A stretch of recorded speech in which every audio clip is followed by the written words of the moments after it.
Welcome, chess fans from around the world. We are here in St. Louis from the capital of chess in America, bringing you another edition of Today in Chess. I am Grandmaster Alejandro Ramirez, and I'm here with Grandmaster Yasser Seirawan. Looking forward to a great show again, and Alejandro. It will be a great show. We are covering the Candidates Tournament going over in Moscow, one of the most important events of the year as we determine the challenger to Magnus Carlsen for the World Chess Championship. Your thoughts on this topsy-turvy event? Well, round 12 has just been phenomenal. All the rounds, this is everything you want in a world-class tournament, and the stories, every single day we're seeing a new leader. It's the drama we want to see in chess and sports. It's fantastic. It's right there. Let's take a look at how these players were going into round 12. Standings after round 11. Fabiano Caruana and Vishy Anand were leading the pack with 6.5 out of 11. Great showing by both players. One of them very solid, the other one a roller coaster ride. Sergei Karyakin was following them very closely with 6 points. Several people with 50%. Peter Svidler, Levon Aronian, and Anish Giri. Anish was still looking for that first victory in the tournament. They're still in mathematical contention. We can't rule them out. But Hikaru Nakamura and Veselin Topalov, they've had a rough event. They're pretty much out of the picture. Realistically. And maybe even mathematically in the case of Veselin. But big events today, and we have Grandmaster Maurice Ashley with us. What happened today? Well, it's been an absolutely stunning ride we've gone through. You talk about roller coaster. There's a roller coaster in Brooklyn, Coney Island, that has less twists and turns than this tournament has had so far. And today, it was more of the same. Sergei Karyakin, after being defeated yesterday by Anand in a grinded-out affair, Anand played beautifully, but Karyakin bounced back and defeated tailender Vasilin Topalov, just blew him off the board with the white pieces. A tremendous result for him. And yet another tremendous result this round. Nakamura, with nothing to play for in the tournament, virtually mathematically eliminated from contention. But hey, he decided to play spoiler today and defeated Anand in just a brutal game. A vicious defeat for Anand and his fans, knocking him back out of first place. He's still within a stone's throw of the leaders, but it's got to be rough trying to come back yet again. And meantime, we talk about the comeback kid, Sergei Karyakin. In the first 4 games, he was leading the tournament. He had 2 wins, but then he proceeded to make a lot of draws before that big hiccup against Anand in round 11. But he did bounce back against Topalov and won today in really scintillating style. So he is back tied for first with Caruana, who is playing at the moment. So it's still everything to play for with 2 rounds to go. With more comments is Grandmaster Eric Hansen. Thanks, Maurice. Definitely in the last 3 rounds, we're looking at who wants it the most.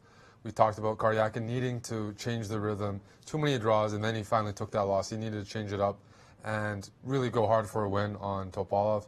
He did that.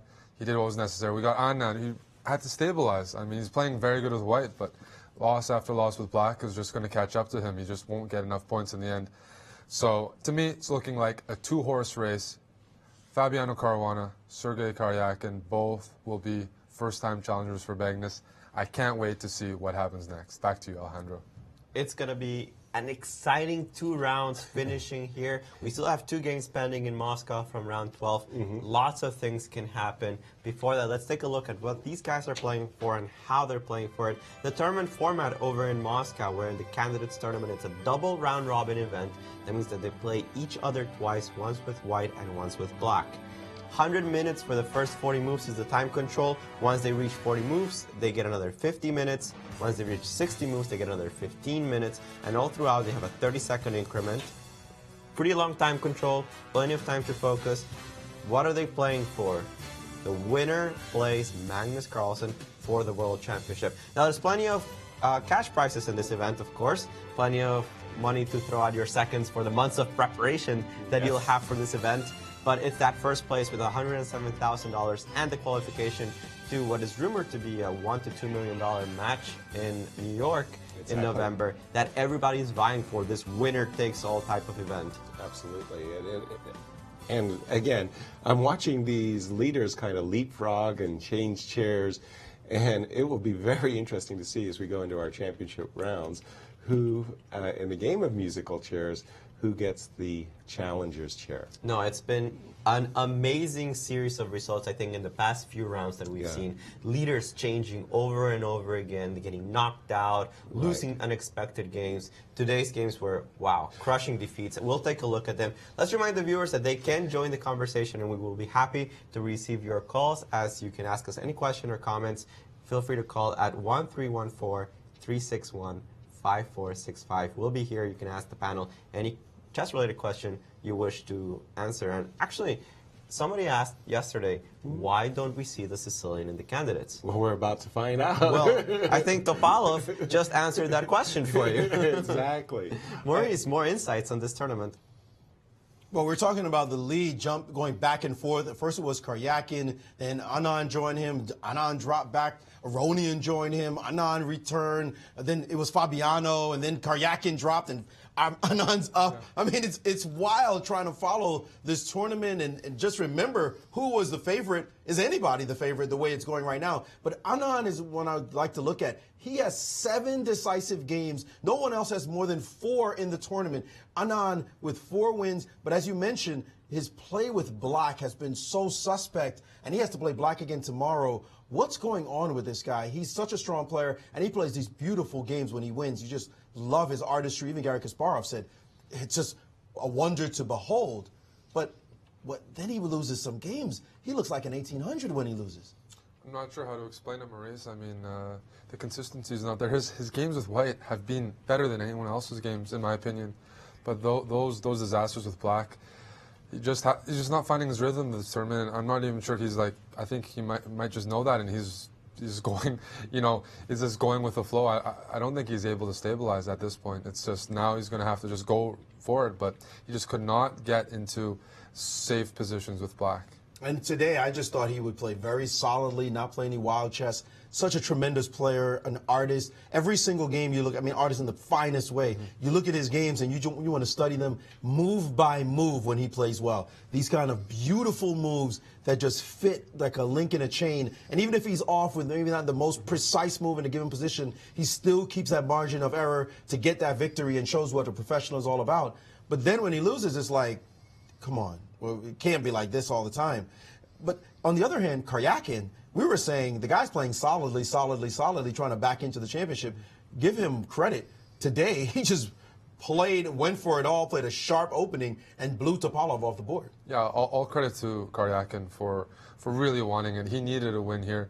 I mean, when he's looking at the games, he has to be thinking in his head, Caruana, that guy's probably going to be my main challenger. He's got 2 whites left. He's going to be pushing for a win. I need to keep pace with Fabiano, and he did exactly what he had to do, a very clean game.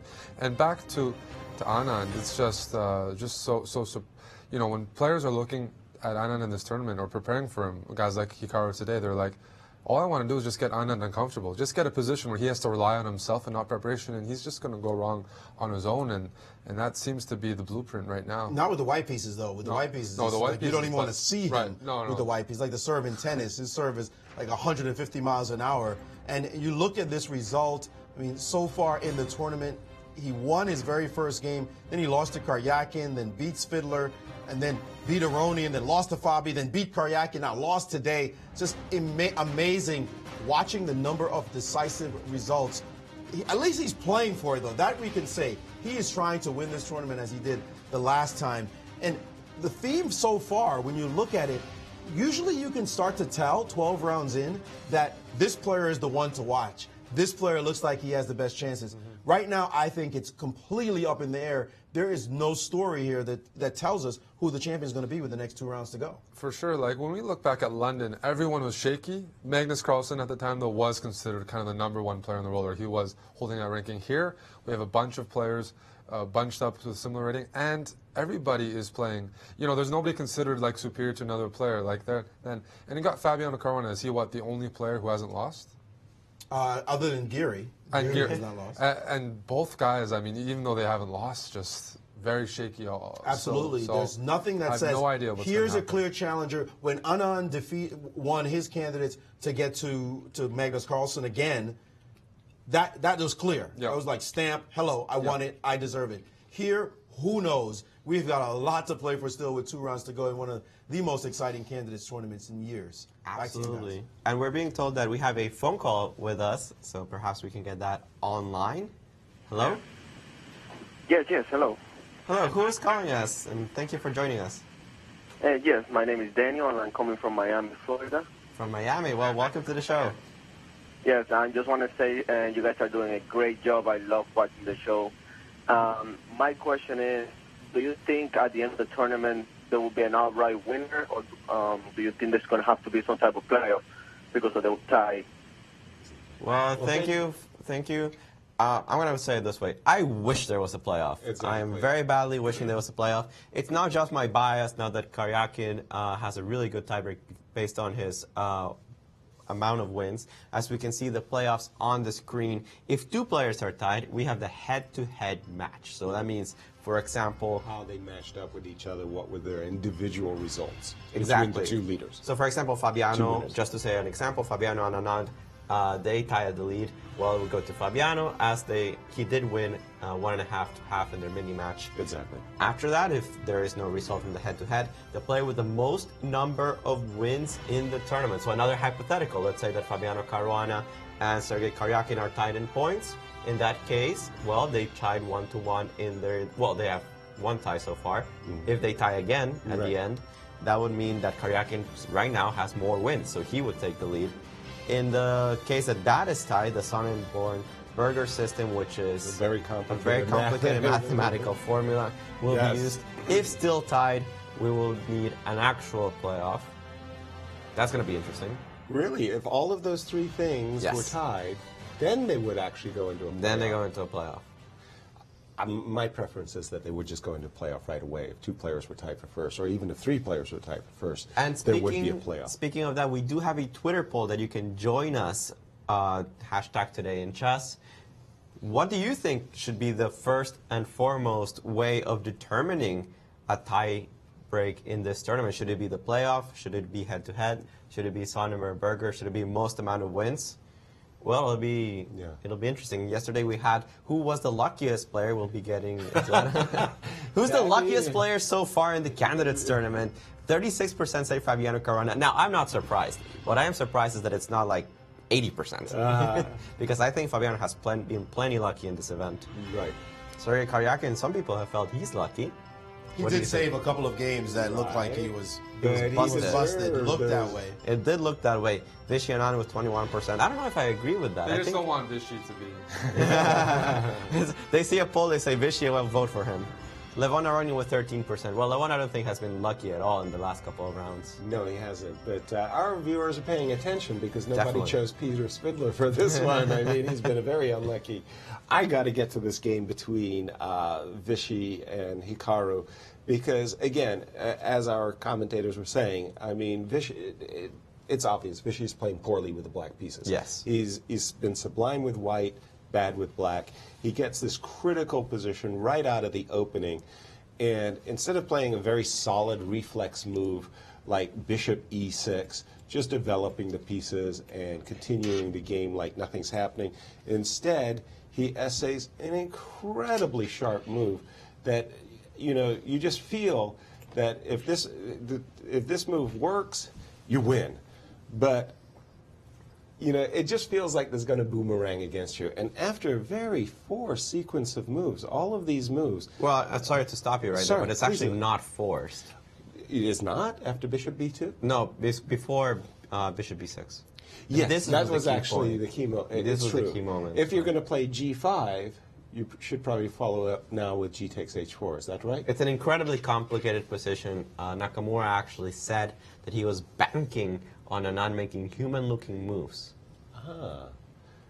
That's a huge Interesting. point. That's a huge point. All of us here are human grandmasters. We see a position in front of us. We can talk about guessing moves. We can talk about being good players, playing positional chess. You can do all you want, but there are some positions that are so irrational that only the engines work them out well because your positional intuition goes out the window. In this situation, after the move g5, this move, you're going to either win a piece right? Or be in trouble if you don't figure out exactly what's going on here. And you'd have to think, you'd have to think that Nakamura was an idiot for going into this line to let G5 happen, and he hasn't worked it out completely. And he had worked it out completely. What was Anand thinking jumping into this position without preparing, especially when the very first move out the line, he makes a critical mistake, according to Nakamura? I'm not sure if he was thinking, Nakamura hasn't shown good preparation this tournament. I'm just going to catch him here. But that's probably what I'm thinking as Anand to go into this. It turned out to be obviously a total disaster, but yeah, Nakamura's not blundering a piece here. He has a reason for going into this. Shocking decision. We've all caught beginners in this simple trap, either on this one side of the board, the king side with G5, or the other side with B5. To see Nakamura get caught by this trap is just perplexing. That Anand thought that this is a line that would work out for him, and he hadn't worked out the variations. That I'm just really shocked by, guys. Me too, again, because the preparation's been so good by all of the players. And this was bad. This was just terrible. I mean, we'll get into it, the nitty-gritty of the tactics of this variation, because I'm very curious exactly what happens after G5. Definitely the key move in today's round. We do have a phone call with us, a viewer. So if we can get to that. Hello? Hi, this is Roy Dotson, calling from Marysville, Ohio. Hello, from Ohio. Okay. Welcome to the show. Yes. Thank you. You guys do such a wonderful job. Thank you.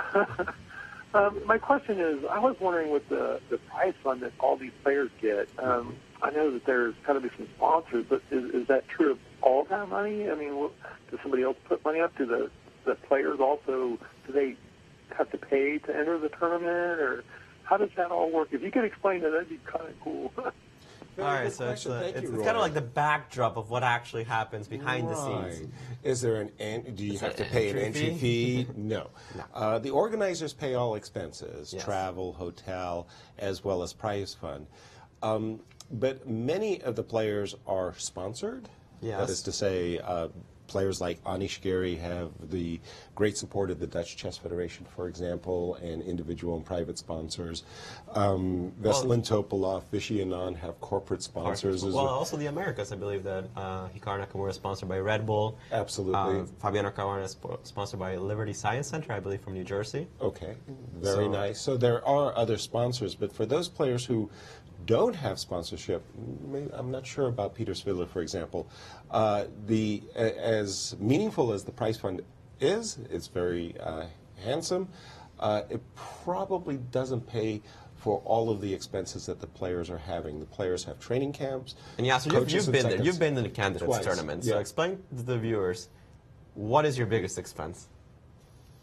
Oh, without question, it's the trainers. The trainers. Yes, and just the training camp, because I was actually lucky in my day. The organizers paid the hotel of the trainers, but I had to pay their travel and their per diems and all of the rest of it. But that wasn't always the case. Yeah, chess has come a long way. So there's a lot of backdrop expenses, if you will. Yeah. But the organizers are taking care of pretty much everything, I would say. Well, it's becoming a better period for sure to be a world champion, as well as a challenger, as well as a candidate. The prize funds have definitely been improving, and the conditions have definitely been improving.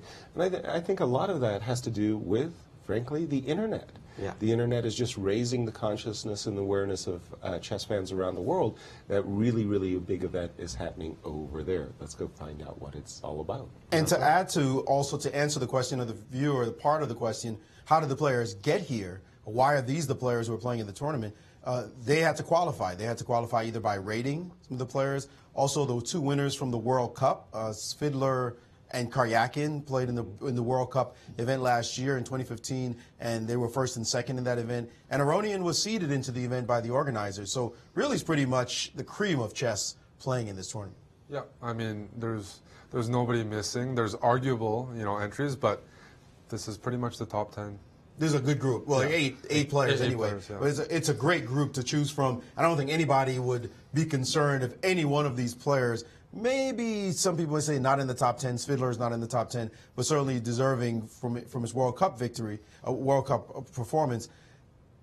So, but everybody else, it'd be interesting to see them play against Carlsen for sure.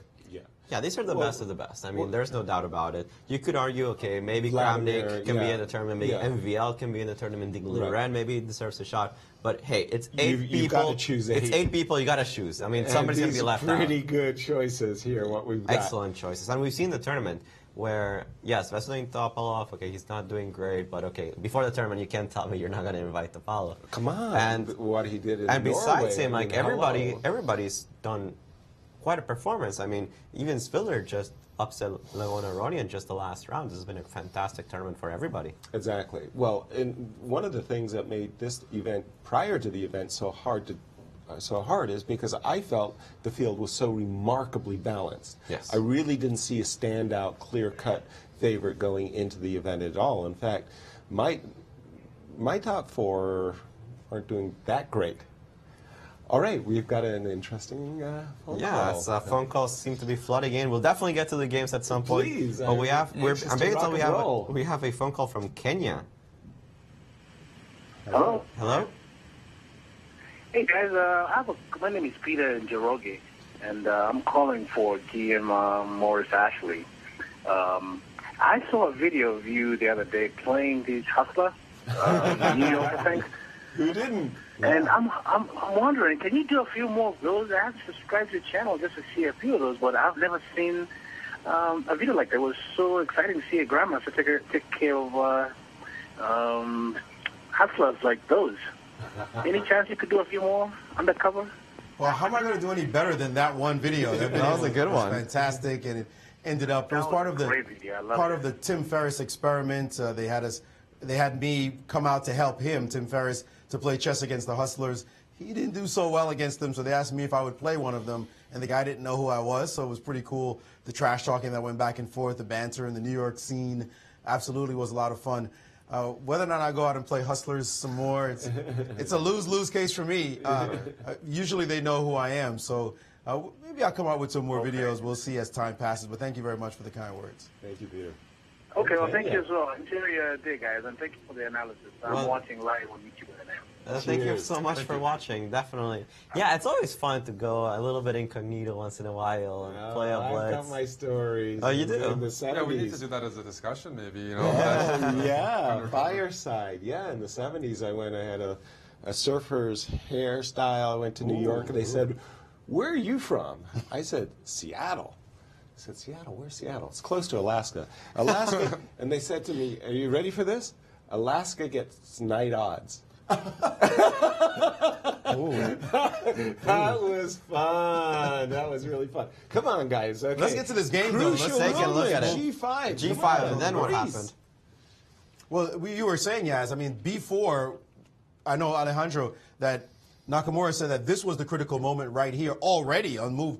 One after G5, you get on the very other side, the mirror move, B4, played against his bishop. And there's no way to be quiet here. You have to immediately take on H4, and then take this pawn, and then take this pawn, and argue this position. Of course, Black's king is extremely porous. This bishop is looking to go to this diagonal, but the knight is unstable, and if he can knock that knight out of the position, he's already up a pawn. He can hope to maybe stabilize this game and get some equality. There must be so much analysis here that's in Nakamura's computer that it's got to be ridiculous. Sorry to interrupt you, and I know the computer that you have is quite powerful, but I'm trusting Nakamura on this one. He was giving knight e5 instead of taking on c5 as some kind of alternative to, or bishop g4.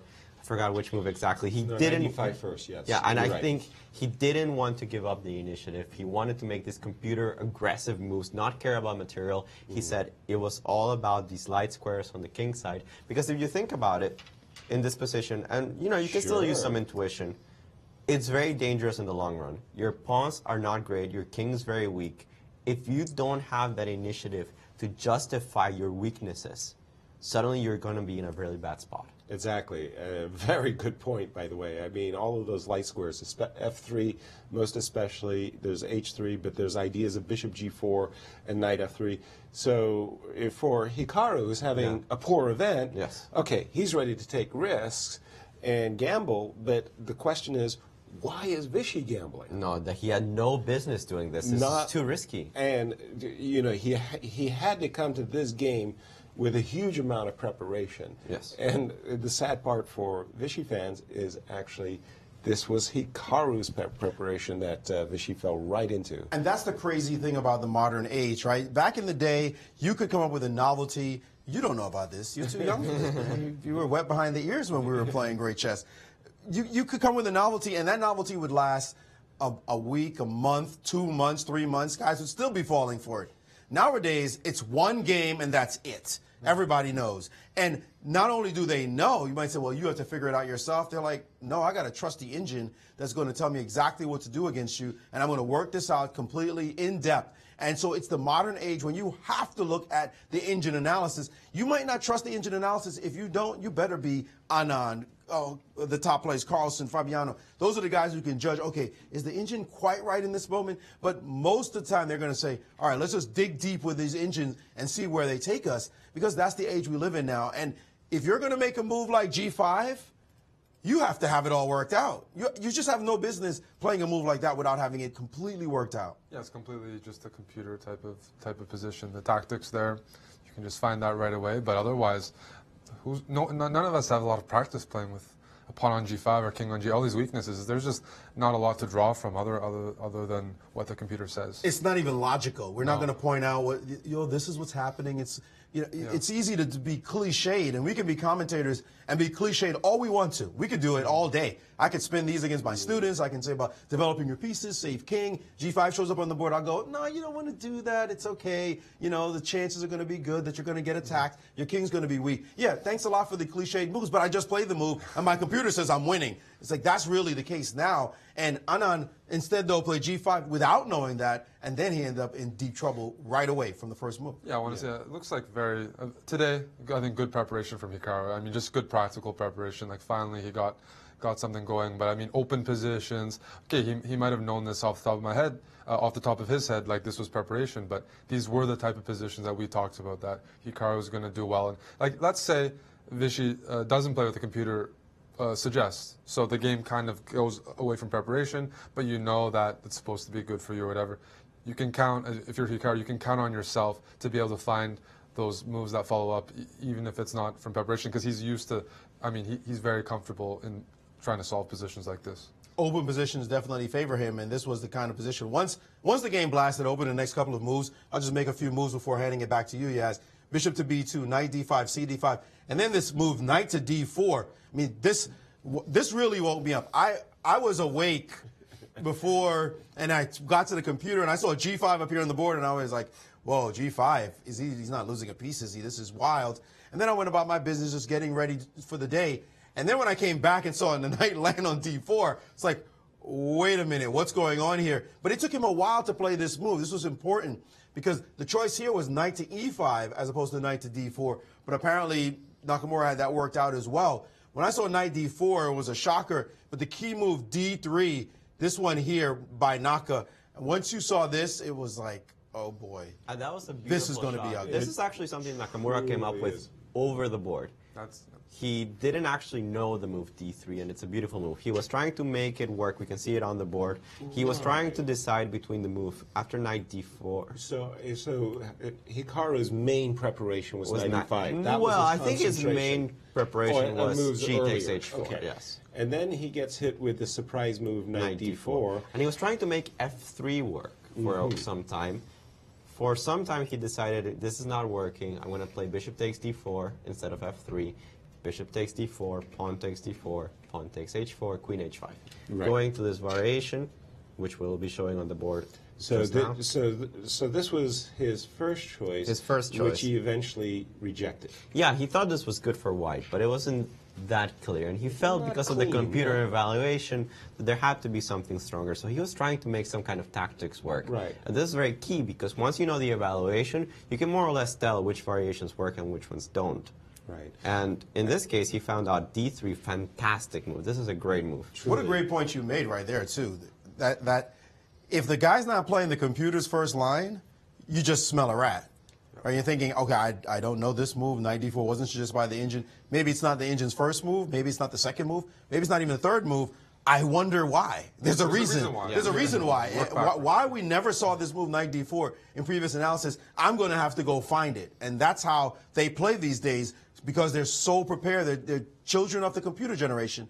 And they're so well prepared. They don't see this as one of the top 4 or 5 choices. They know there's something wrong. And he worked and worked and worked and realized there is something really wrong. And he found this fantastic move, d3. This knight is going to get trapped, or you're going to be so compromised across the board that it's going to be trouble. He took on h4, did Anand, and now d takes e4. And suddenly you started seeing this knight had nowhere to go. It's not going to go over to this crazy square b5. First of all, it'll be trapped on b5. So if it wanted to go there, if he just wanted to play this move a4, that would have been good enough. If there's not worse lines with queen h5, this knight is just stone cold trapped on this side anyway. So right here, I think Anand must have been very aware that his position is just lost. Right? Because now it's just like, what are you going to do? Your whole side is compromised. He's getting his knight back no matter what.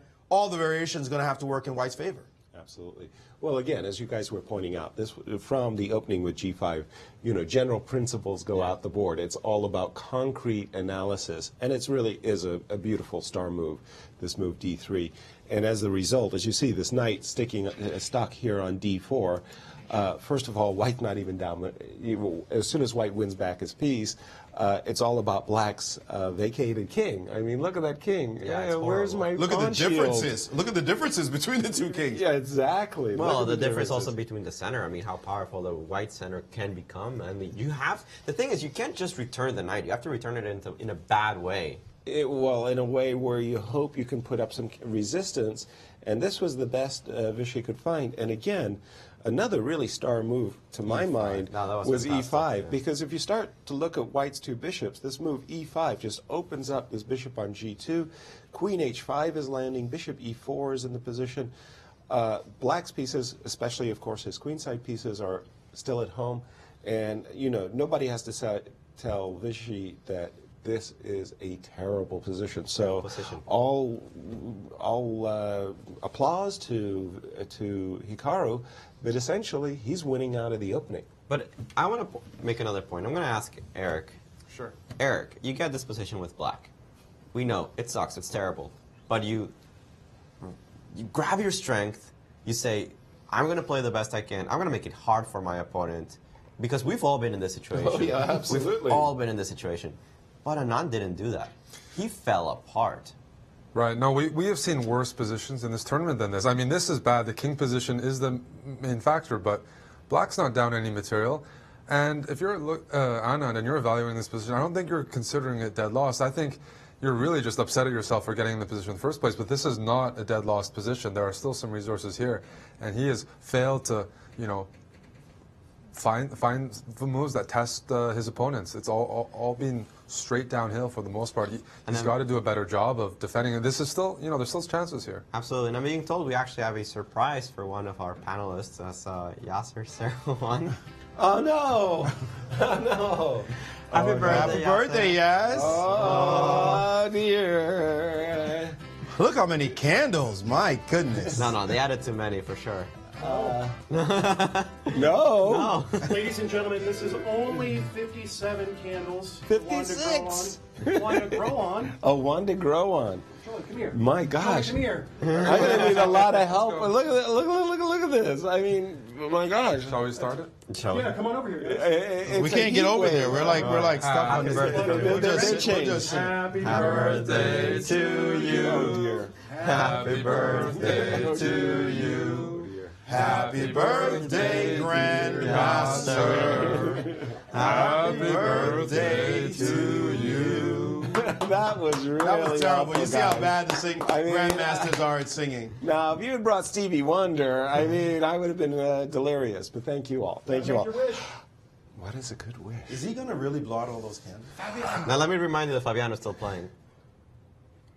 That's a good And? Well, you need a wish. Oh, yeah, I need a wish. Come on back.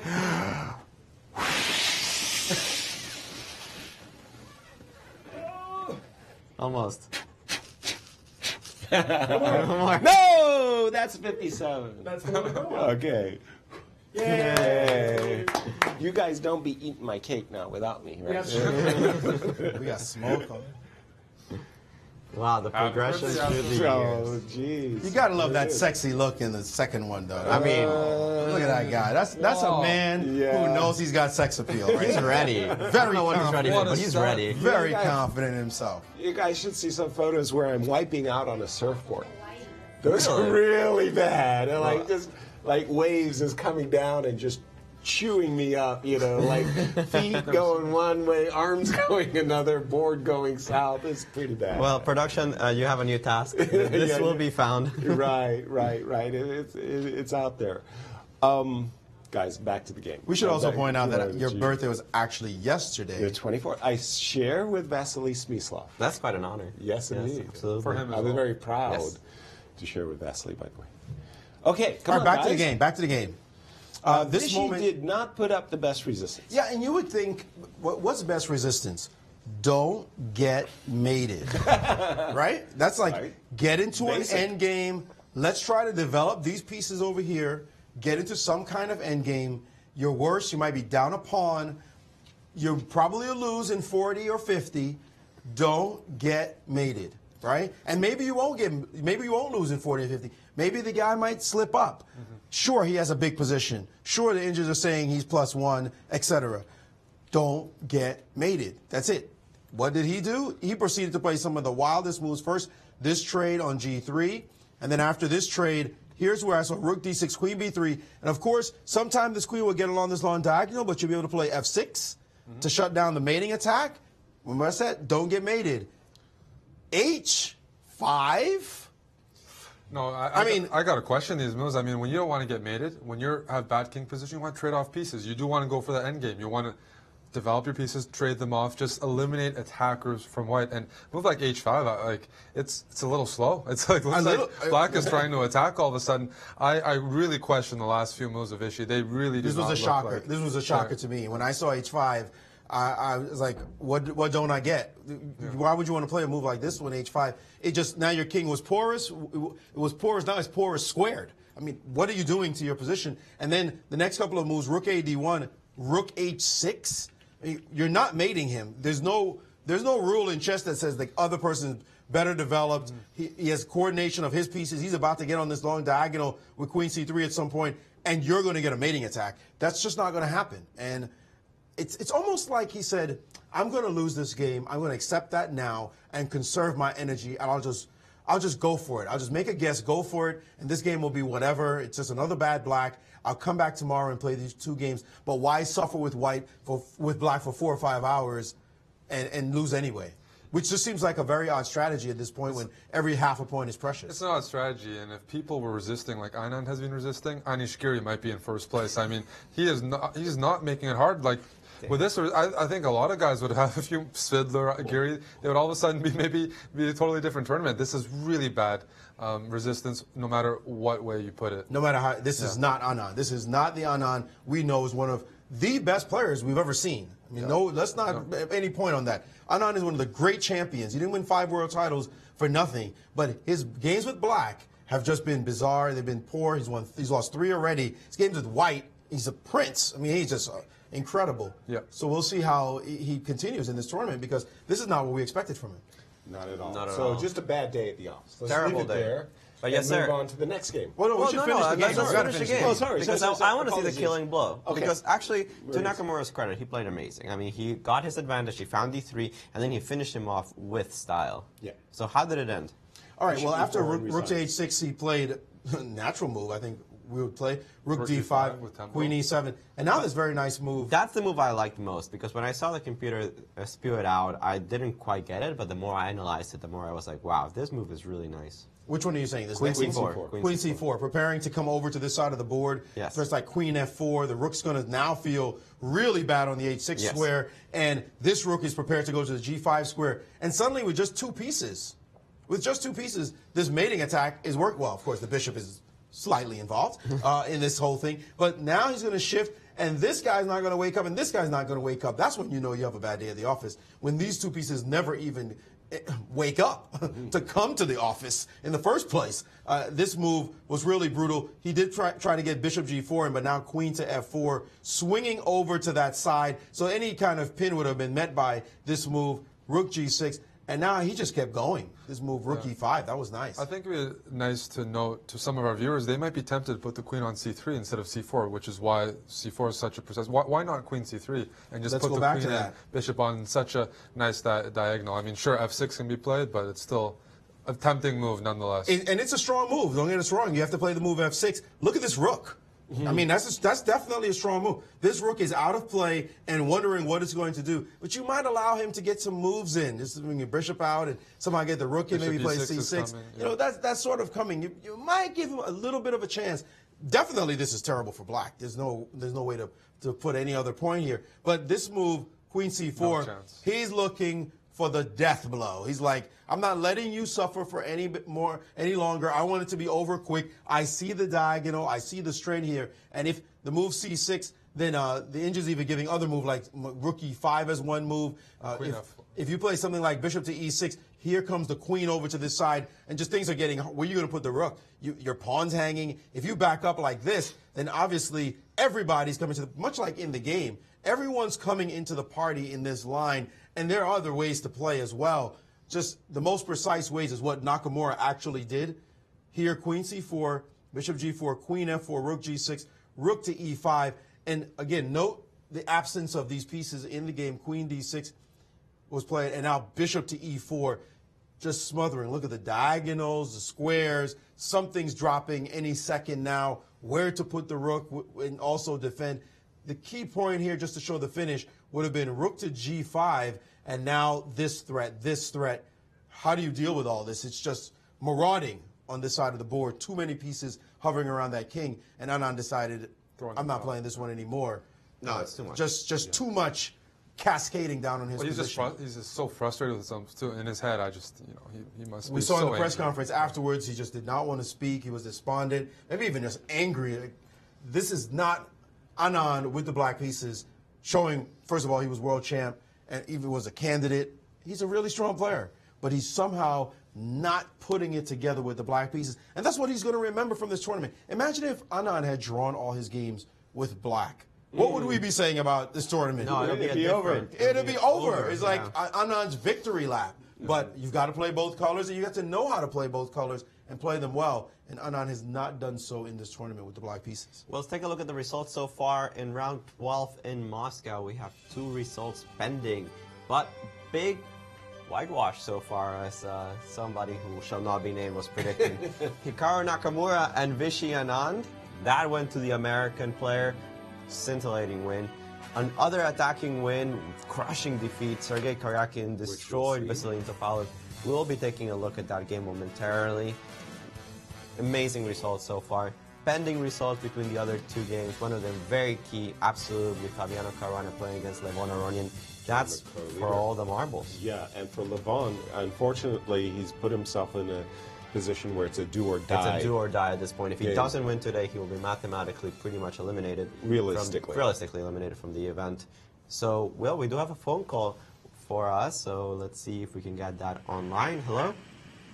Hi, my name is Mark Bro from Detroit, Michigan. Hi, from Detroit. Thank you for joining us. Motown. Thank you. Here's my question. What age do you think is the apex of someone's mental capacity? And also, what factors make it harder for people in their 50s, 60s, and 70s to play at the highest level? Well, I'm going to defer that. I'm going to defer that question about the 50s to Yasser because I'm not too familiar with those people. Maybe not necessarily the apex of your mental ability, but more about perfect ages for chess players. And I've always strongly felt that chess players, top chess grandmasters, like major league pitchers, essentially 20 to 35. These, to my mind, are the peak years for chess grandmasters. Now, why is there a fall off when you get to 40s and so on? I think it really has to do with energy levels. I think that today, for example, I know more about chess than I ever knew in my chess career. Is just you're coming to the board and you're calculating variations, and 3, 4, 5 hours later, you can't see anything. It's just sort of like your thoughts all turn into a blur. And I think just the young players are just very, very good at calculating. They're in better condition, and they have just constant, a fountain of energy. And recovery as well. It's important that you can burn energy, but it's important that you can recover from difficult games as well. It's very much like the physical recovery, the ability to just bounce back. That we know that from recent neurological studies that the brain is very plastic. There's a lot of elasticity. You can keep growing mentally as you get older and older as long as you use it. Use it or lose it, as they say. But that energy level where you need to study 6-7 hours and you come to a game, play another 6-7 hours, go get your rest, and then come back again. It's no accident you'll see the younger players be fitter and more ready going into later rounds as the tournament goes on and on. And it's a 14-round tournament. Eric, we're used to playing 9-round events. To have to play a 14-rounder, add 5 more rounds on top of a standard event when you're already really tired come 9th round, that if you don't have a fountain of energy to play with constantly, that will always be edge to the younger player. Yeah, it is a factor, and I have to admit, it looks like the younger players this tournament, or we're seeing a shift. They train a lot of physical. They did a lot of fitness to really prepare for this 14-round event, and it's looking like it's paying off for a few of them. Very good. Well, thank you for the question. Very salient one. Yeah, it's something that we all have to work on, and it's keeping those energy levels, because even at my age, which is like old 27-year-old grandmaster, I feel like it was just more natural to play when I was younger. So lately, I have to feel that I have to keep up my shape. I have to do more tactics. I have to keep myself up. When I was a college student, I felt I could go 2 months without looking at chess, come back into chess, and I could just pick up where I left. Yeah, it's not so easy. Not so easy anymore. I think it's going to be a future poll question, not for tomorrow. We've already got a poll question, but the viewer's question made me think of a question I get asked a lot, especially by parents.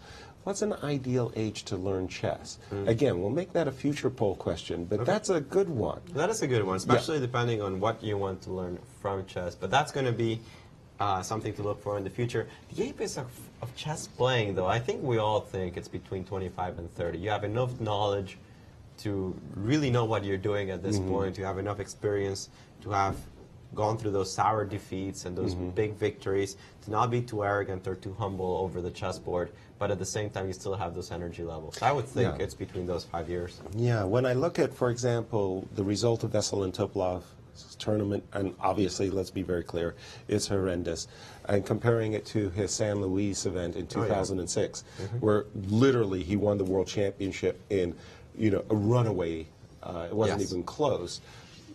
What happened in 10 years? Well, he's learned more chess. Yes. He knows more about chess today than he did in San Luis. Yes, that there is no doubt about that. So how do account for this horrible extreme? No, you're right. It's the only thing I can think of, really. Yeah. But it's not just energy levels, though. I will tell you, as a parent, as a dad, you start having a life as well. The young players who have nothing to think about in terms of family and other obligations, they're not. They've never had to wake up to a baby 2 in the morning, 3 in the morning to change diapers and have to play a game that same day. Yeah. And those are not things you actually want to do. And also keeping the ambition burning as much. Anand has won 5 world titles. Vasilin has also won a world title. What does he need another one for? Yeah, okay, he does. But he's not as hungry, as desperate as a Nakamura is, as a Giri is, as a Fabiano, a Karyakin. These guys know that their peers want that title as well. And if they don't work their tails off to get there and do everything possible, they may never win that title. And not only that, they got to face this guy named Magnus Carlsen. Yeah, so they know it's now or never, do or die. At least that's the attitude. The young players are confident that they can make a shot. A guy like Vasilin was like, I've won enough tournaments. Oh, come on, Vasilin. Are you kidding me? Do I really need to win some fire more? On his eyes. Okay, I agree that he wants to win, but I will say that you see him with his attitude sometimes, and it's like, whatever, right? It's over. He's even laughing in the press conferences. He's joking around. He's very jovial. He's a heck of a nice guy, of course. But I just think as you get older, and you've done it before as well, the same burning passion to want to have to win is not the same as for the other players. No, Maurice, you're making a very, very good point about life's distractions. You make all the great plans in the world you want, God is laughing, and then, life just catches up. And it's a different, went from living at home with your parents and mom and dad are taking care of all the bills and everything, and then suddenly you're thrust and you've got to do it yourself. Well, Topalov he was asked after if I can say why he had such a terrible performance in that event. And he said, well, this is quite normal. I'll probably have a few more months of bad results. And they were like, well, what's going on? He's like, well, it takes about a year to recover from marriage. Life distractions. Life distractions, yeah, they're real. Check out, again, this huge game between our Sergei Karyakin, who needed to bounce back today. He played Veselin Topalov. We had that wonderful caller the other day who said, why aren't they playing Sicilians? Yeah. I think we're about to find out. It's a double-edged sword, the Najdorf, and it's something that Veselin plays his entire career, and Garry Kasparov would swear by it, but you do take risks. H3. I mean, everybody plays everything, but H3 has become very fashionable. It's really surprising. It's the thing to play. I mean, everybody's looking at H3. It's become sharp without being overly theoretical, the way the poison pawn has become. For example. It's still got interesting, strategical, new, fresh ideas. It's everything you want in an opening nowadays as a super grandmaster with white. It leads to no drawish lines. It's interesting. It puts pressure on your opponent, and there hasn't been a key solution. Spoken like a top theoretician. I'm going to call you from now on, Alejandro. If I have a question in any opening, you're going to get a call. 2 a.m., okay? So E6, very reasonable move. Yes. He could, of course, there's lots of choices, E5, G6, amongst others. He goes for E6 in what we would call a Scheveningen setup, as well as now G4, a Kara's attack. Yes. Okay. That's a little bit of a surprise. Knight D7, you usually wait to get kicked, right? Well, yes and no. I mean, lately I think this retreat of the knight to D7 is being looked at more and more, and I think that Topalov really wanted a sharp game, so it's not surprising that he went for one of these variations. There are advantages to not waiting to get kicked out. Okay, so you might say this is the latest and greatest in chess. I wouldn't say it's the greatest and latest. I think it's something that needs to be looked at more. As the old books would say, needs more practical tests. Excellent. Okay, practical test is what we got. Knight D7, Bishop E3, G5. G5. So basically it leads to the same kind of positions. You think you might have avoided the move G5 once your opponent went knight D7. Karyakin saying, well, that pawn belongs in G5 anyway. Okay, I'm an old pawn grubber. Why can't I take it? Well, that loses instantly. I think that if you play bishop takes G5, well, lose instantly might be a strong word, but after knight takes C6, I think the advantage is... I'm not winning a pawn. I'm not just taking off a pawn for free. You're basically losing the pair of bishops. Yeah. There's a tactic that gets white the pawn back. So G5. Should I go for it, Maurice? Let's make this point as well. I know there are a lot of players out there who are taught develop your pieces, don't touch your kingside pawns, get castled early, and all the great stuff. And I know a lot of advanced players understand why this G pawn is being advanced down the board. But seriously, H3, G4, G5, that's not exactly your standard classical play here. Why is it that this move is so strong? Why is it that this plan, an early G4, G5, is so strong? I mean, it really puts a clamp on Black's position. Black pretty much has to just focus on the queen side there, but there aren't too many lines against the Sicilian where White really can already push Black up this quickly. And you know, with the move like, it's not that weakening. White's going to queenside castle. G5 it puts a lot of pressure on. I mean, often you want to play H4, H5, but you first want to get G5 in. Then there's no sort of blockading or ideas. But I mean, I'm not a big Sicilian player myself, but I know that when the pawn gets to G5, you always have to start worrying about G6 with the knight on D4. There's a lot of tactical themes, but you have to shift all your pieces to the queen side because you don't want to touch anything on the king side once that pawn gets to G5. G4 is an entirely concrete move. It's called the Keres attack, named after the great Estonian grandmaster Paul Keres. And this move G4 with the idea of G5 not only appears in the Sicilian setups, but in a lot of other openings as well. It seemed that there was a time when people were playing G4 in any formation, just wheel it out there in Slav positions, you name it, Morans. They were trying to throw out G4 and G5, and this G pawn, it's very concrete play, again reminiscent of this current age when standard classical strategy got thrown out the window and it all became concrete play. And this move puts a big squeeze on this side. And if you can't take this pawn, as you guys mentioned, after knight takes e6, this tactic, as you can't take this pawn, again, it's just the concrete tactics of the situation. Every time, every single move is being worked out tactically and then evaluated for the possibilities after those tactics. Wow. All right. Well, we're getting a nice lesson in the Sicilians. I think. All right. We'll get to that. Knight b6. That move wasn't intuitively obvious to me. I'm looking at the knight on b8, and I don't know about you, Alejandro, but I like to develop my pieces. I would like to play like knight b8 to c6 and maybe take this knight off the board.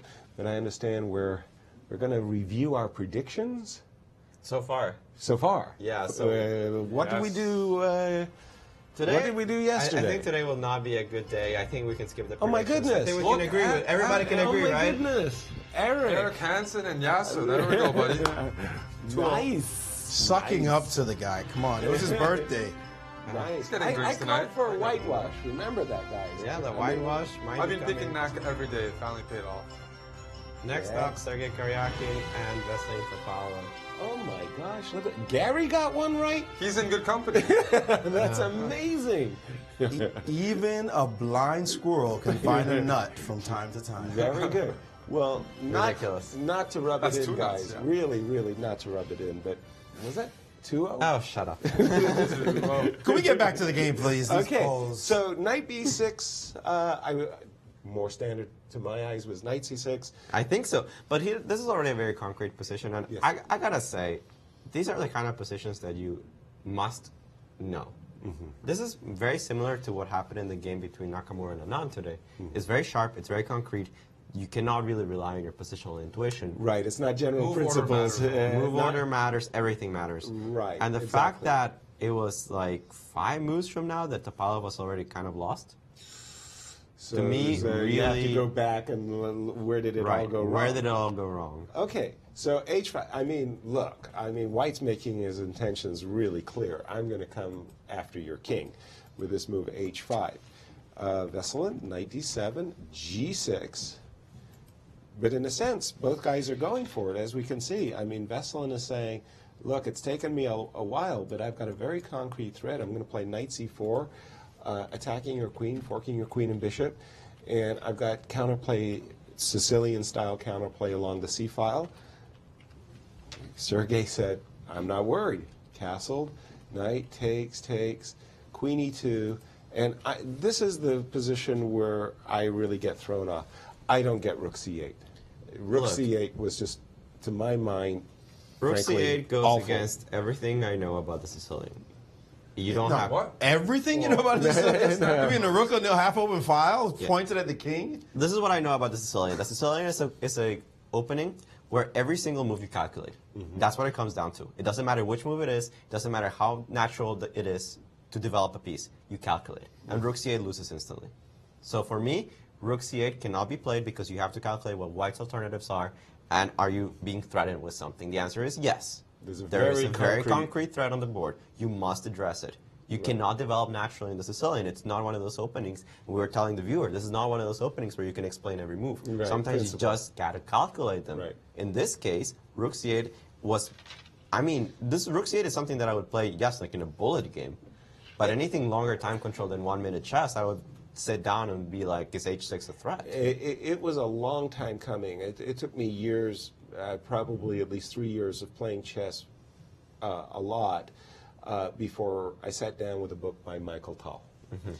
And then I almost felt like I went to Econ 101 or something. I mean, and Michael Tal had some great victories featuring this stunning move, h5, h6.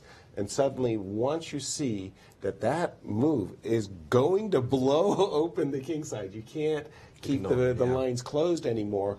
You're always aware of it. It almost seems to me that like the move rook c8 says, "Oh, I forgot about H6." Like, That's what crazy. is that? That's crazy talk. I mean, Vasilij What? Topalov. It's Vasilij Topalov. One of the most experienced Sicilian players. Incredible attackers on both sides, and he's incredibly experienced.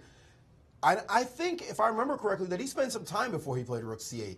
So I can't buy the idea that he just was like, oops, I didn't see H6. He must have evaluated somehow, somewhere in his mind, that he was going to play the position he played. But I think it's crazy for him to have chosen this particular way of going down the exchange. Maybe he just felt like anything else wasn't going to be any better, although it's kind of hard to imagine a move like Bishop F6 makes a lot of sense in this position, lining up this bishop on the long diagonal, preparing to potentially trade off on E3. Queen D7 is another move as well. But Bishop F6, I think, is the natural one. When the pawn's on G6, you put the bishop on F6.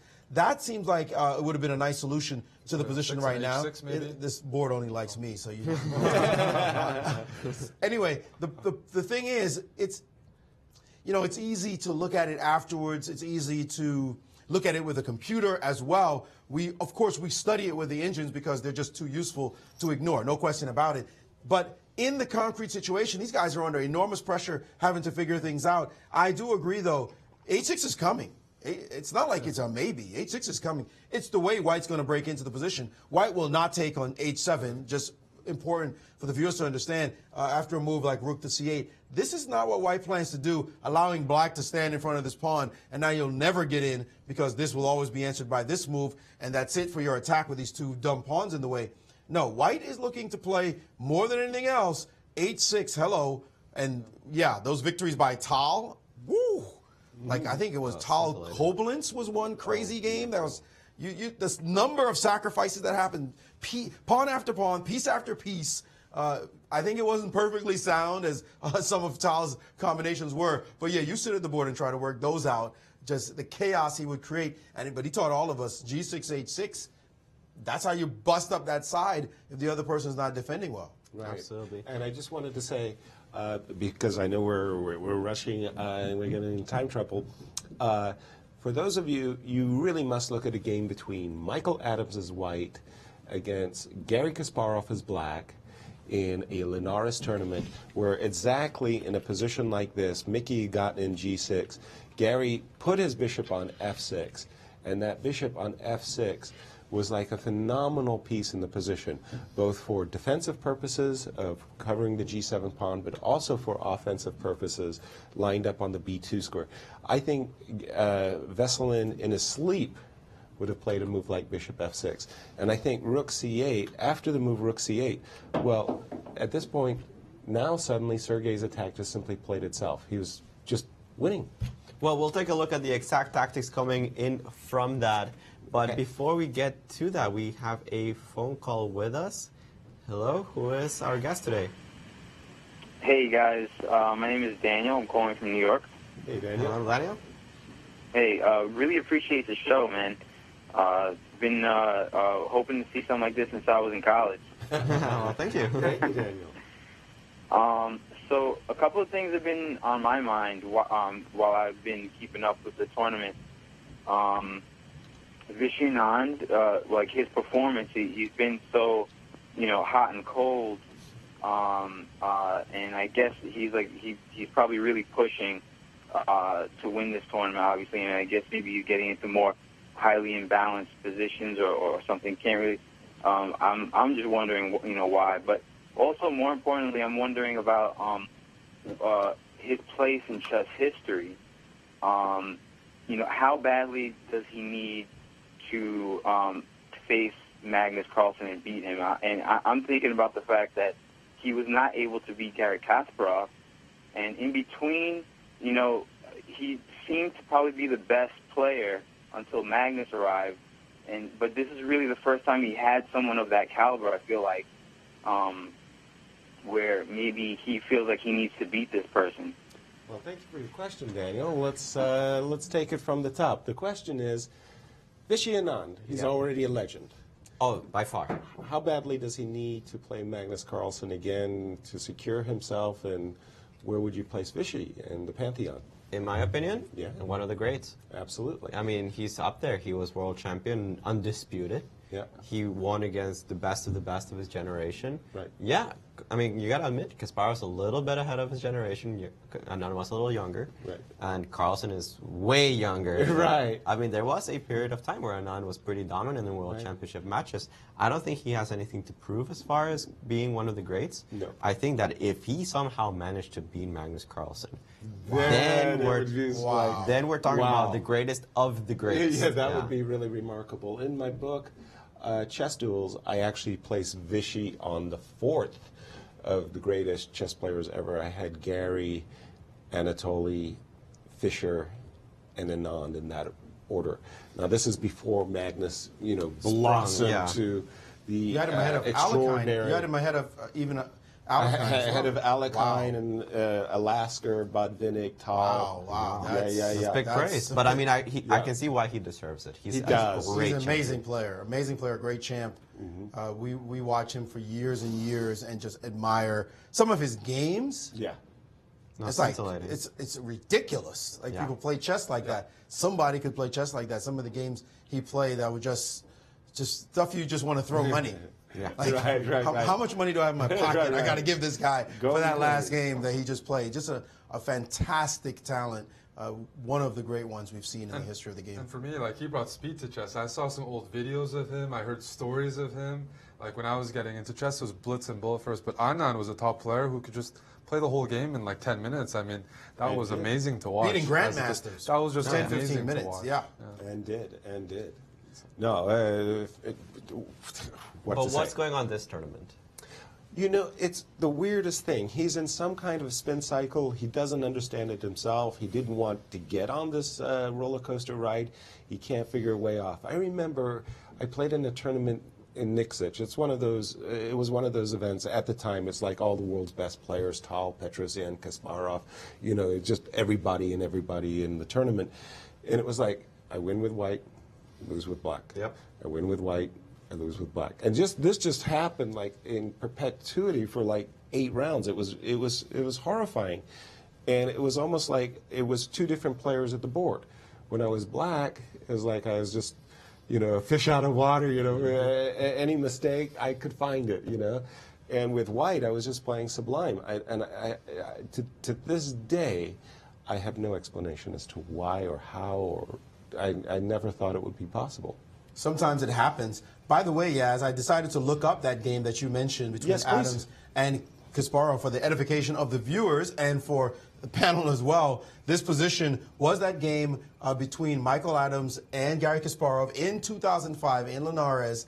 And this position is what Kasparov had with black. Of course, you can see this position. Kasparov has a lot more initiative than Topalov did in his game. You see the rook on the b file is already open, trained at the king. And very importantly, that knight is on c5. Kasparov was known to make sure his knights were on good squares instead of the weird demonstration that Topalov had. Not totally weird, but certainly timely. I guess I'm looking for time wasting, time consuming.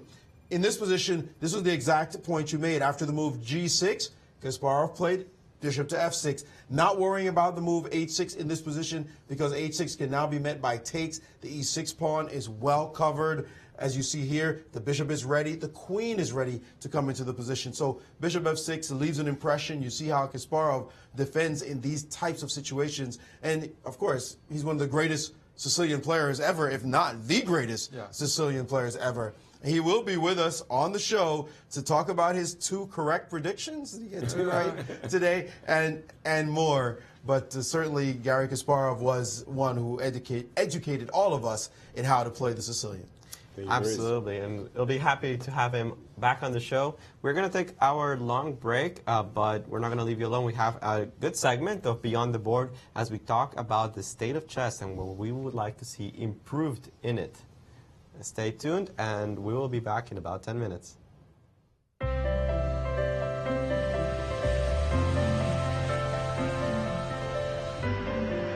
You could fly to Venice or Paris or even Copenhagen. You could fly all over the world. But why? When you could just come to St. Louis. Your trip begins at ExploreStLouis.com. So Alejandro, you brought up a great topic for today's Beyond the Board. The idea is, what would we change about the chess world if we could? And of course, we have like 50 million different ideas. Sure. But I want to throw out there one that I know is very popular amongst this group, and it's the idea of the increments ruining chess. Personally, I don't like increments. I think it's terrible for an audience. I think the more increments you add, it's like, oh, he's only got 2 seconds. Wait, he's got 32 seconds. Oh, he's got a minute and 2 seconds. Oh, it's not so dramatic anymore. Right. And what's up with that? We used to play back in the old days, yes, no increments, Of course. and just play chess. Absolutely. Well, nobody knew what increments were. It took Bobby Fischer to introduce them, and it became the rage. It just took over the chess world.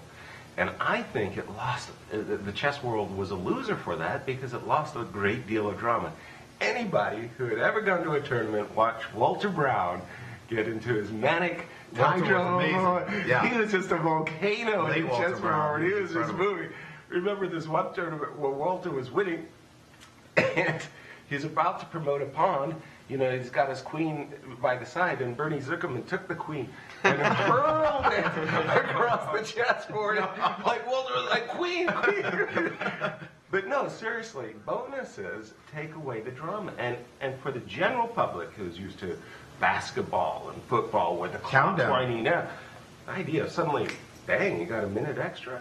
No, it doesn't work. Doesn't work for me. I think it takes away the drama and the impact of the game. I'm all for the popularization of chess, and I think this is a very important factor, like adding that drama that comes from time trouble. So I agree. I agree with the guys playing from before.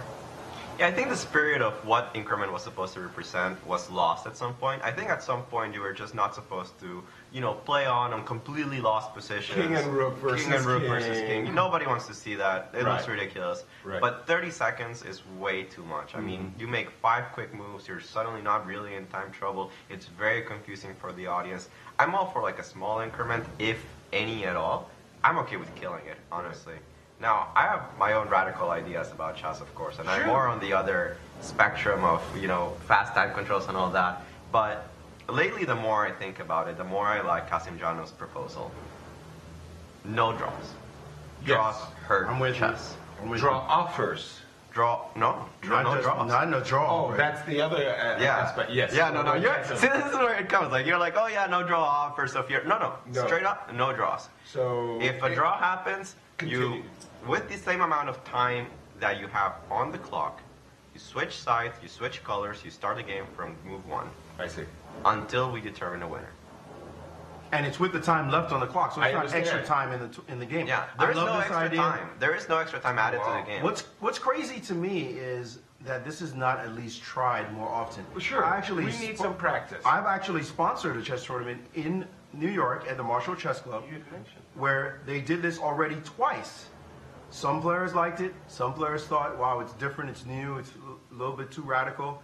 But by and large, they said, it's just another rule. It's just you play. Yeah. If there's a draw, you turn it around. You turn the board around. You keep the same time on the clock, and you go. Now, it's hard to test that right away in top-level competition, the best players. But I will tell you, if you sponsor tournaments like this and the best players are just getting money anyway, Oh, yeah. they'll be like, let's make it happen. Let's see how it works. Especially if it's not something like a Candidates or a truly high-level tournament of this nature, maybe a Rapids event, or even if it's just a regular tournament, but it's being implemented. As long as there's money behind it, the players don't care. They're all for fighting chess anyway. Yeah. Eric, what do you think about that? Yeah, You're the young guy in the group. I mean, I agree that there needs to be some sort of conclusion, and so in that case, it's playing on until victor. I like more knockout events, and a lot of people have expressed the same, but I agree with Magnus. I think most of us here, more knockout events that adds the drama to it, and as Yasser and I, we were playing in Berlin, and we're talking about, we're doing so badly. We're playing the World Blitz and Rapid Championship. We're at the bottom boards. I don't think we should. I think if we're playing badly, we should just be eliminated. People should focus all the attention on the top. I wanted to see the top Magnus, games, but I never we saw should- any of the games because So- I was playing a silly game myself. For sure, I really think there needs to be more knockout events. The thing I don't like about knockout events is the winner is too random. And I'm going to go and put, as an example, the women's World Championship cycle. The entire cycle. Right. It's a very convoluted cycle, and for the viewers that aren't familiar, and actually most grandmasters I think are not familiar with the cycle, it's very weird.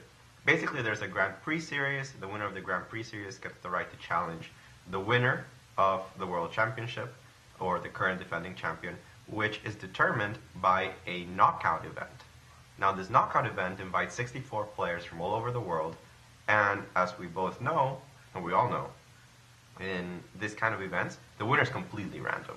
It's 2 games that anything can happen. Right. It's high stress. Very rarely do the favorites actually Make it to the end. make it to the end. We had Maria Muzichuk win this year, which I thought was pretty good for chess because, well, she's Ukrainian, she's quite strong. A couple of years ago, we had Ushanina play, which, let's face it, I mean, she's a talented woman player, but Not in the top she's 10. not in the top 10. Yeah. But Maybe you're talking about the World Championship. I don't know. Look at March Madness. I mean, March Madness could be random if you want to say that, but a lot of times the best team gets to the end, or better teams get to the end. And even if the better team doesn't get to the end, the story is interesting for the fans, as long as it's every year. I think as long, if it's ever something like every 2 years, this person is, staying there too long. But I think if you have frequent knockout events, the fans love that. I think we should be taking a bit of a page from like tennis. I mean, you look at the top events or knockout events, and you mentioned Ushanina and Muzichuk. There were still, like, let's say, top 20 seeds in the event. But for the most part, I think the favorites should still do well in a knockout event. Tennis, I think, is a kind of a good example. It's a great example. If there are a number of tournaments, so in tennis, you have a number of tournaments. Yes. It's not just one tournament. Djokovic loses, bam, he's not the #1 player in the world anymore. It's a different thing. It's a Grand Slam. It's a series. It's a number of events and then cumulative points, which decides who's the #1 player at the end of the year. You could have that kind of system where maybe if Magnus played in 8 tournaments, 10 tournaments, Magnus is going to do really well points-wise over the long run to decide who is the actual champion. Yeah. If there was one thing I could change in chess, I mean, it should certainly be the World Blitz Championship. I really think that what they should do is have an open event, 16 qualifiers and 16 seeds. And that should be a knockout thereafter. I really like this idea of just, focusing on, for example, Magnus Nakamura in the finals. They have to play 6, 8 game finals for the World Blitz Championship instead of having just what Eric was saying, a massive tournament with 400 competitors, and you don't know where you're looking. I mean, and they play one game at the end. To me, I love the Blitz Championship. The Blitz Championship, I mean, I don't really care about the format right now. What I would really like to see the Blitz Championship is not be a side event. And that's what I feel it is every year. Yeah, you're the World Blitz Championship. Who cares? I mean, okay, so Alexander Grishuk's the world. Yes, Nobody agreed, 100%. It's a side event. It's a side event. It needs to stop being a side event. It needs to be more mainstream. There has to be more Blitz tournaments. There has to be more rapid tournaments.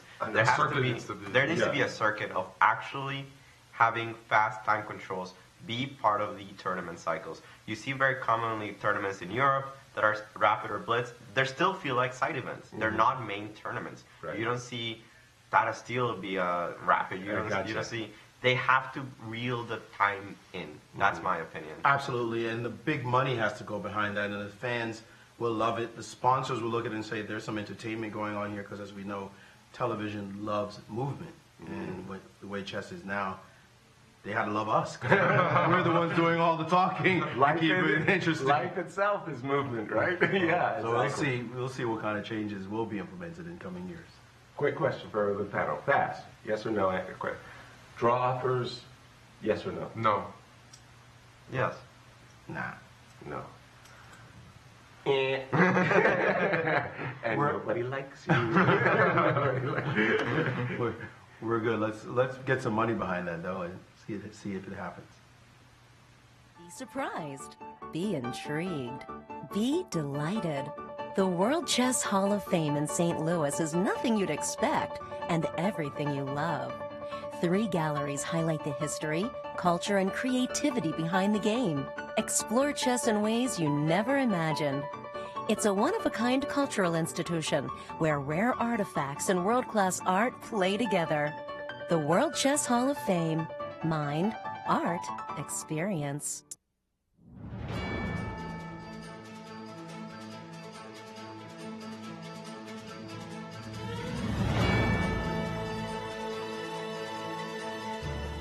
Welcome back, everybody. We are here in Today in Chess as the panelists discuss what is going on in round 12 of the Candidates Tournament happening right now in Moscow.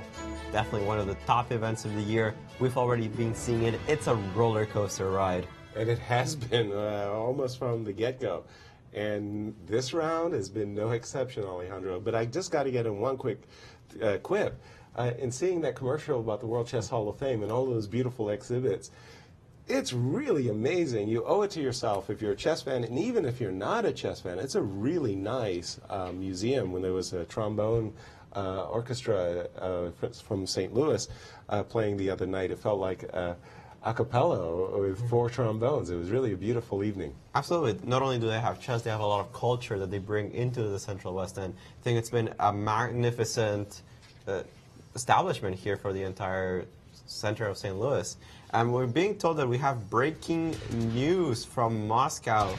The game between... What happened? Ronian and Caruana has ended The game between Fabiano Caruana and Levan has ended in a draw. I can't believe I got this one wrong. Well, you had to get something wrong, and but that was a nail biter, guys. It truly was. And before we get into that game, which had this one moment where I almost died. I mean, wow! All of Fabi's fans almost died in that moment. Ronian missed. Skipped a beat. It really definitely did. skipped like 5. And we'll take a look at that game. I think we should finish up the game between Sergei Karyakin and Vasilij Topalov. Such a wonderful game. Attacking chess, Sicilian, interesting. We'll have Garry Kasparov on in 30 minutes or so. About more like 10 minutes. Sorry. In about 10 minutes. So let's get into this game. Throw it to Maurice and Eric and take us through what happened next, guys. Well, after he made this move, rook to c8, this move here, too slow. The Sicilian is all about timing, precise timing at that. You make a slow move, you could just die, and that's what he did after his move. h6, he took on g6 with this pawn. His option was not very good here. If he had taken with the h-pawn, of course, then this was going to happen on g7, and you start to feel the opening of the h-file, the bishop landing on this square. If you take right here, then here comes Kersplat, bishop to h6. The h-file is open. This queen is just hungrily eyeing the option of bringing itself over to that side, and some mating ideas as this king is stuck in the corner. So that was not what he wanted to see. Instead, he played fg6, jettisoning an exchange right here, Eric, but it didn't look like he had much, especially after this move right here. When you saw that move, you felt like Black's potential counterplay was completely dead. Yeah, what Black had hopes if Black maybe wins the bishop pair down the exchange, but has the bishop pair, some lines against White's king. But after bishop d4, that's Black's best bishop, trading it off. It's not enough. So after that, I think game over. Pretty much was. He tried to get some counterplay on this side, but very fast. Here comes the queen. The queen now looking at the e6 square. Pieces just starting to hover, and he has to be very careful. I don't think he played it the best way. And this nice move right here, queen to g5, allowing the possibility of b4, but he's ready to snap on b4 and then play this really beautiful move. A queen can attack so many things at once. Queen b5 would have just shut the position down. Yeah, I also had a question. We go back a couple moves. After queen g4, what happens if knight takes b2? Knight takes b2. That's something that he had to calculate. Of course, there's another line. The engine's giving queen e6 check. And now the question of where you put your king, this is the danger. You put your king in the corner, and now just ignoring everything. This is crazy. This is crazy tactics now. This is not stuff that's easy to see. But these guys, with their own computer-like analysis, calculations, can see all this. Of course, this knight is hanging on c3. Let's say we decided to just take it in this way. Well, you're going to get destroyed to this rook sacrifice. And suddenly, here comes the queen into the act. And then it's going to be all she wrote as these pieces hunt down that king. And the king is just getting destroyed. Well, that's all we can say. A queen has to throw in the way. There's a rook g8 mate about to land on the board. You can put the queen in the way to try to slow it down, but it doesn't make any sense to do that. Otherwise, rook g8 mate. And also, I'd use queen c3 as a key move. You could also try to go away with rook c3, but that's even easier, of course, because of rook down to d8. So no sacrifices possible here. You could try it, but the guy is Sergei Karyakin, one of the best players in the world. He's going to see those lines. Rook to e8 was played. Queen g5. Very precise. And now bishop to c6, trying to guard, trying to slow down the train. But here, let's trade some queens. You want to trade queens? Hey, I know you don't. Absolutely not up the exchange, no counterplay. Queen to h8, though.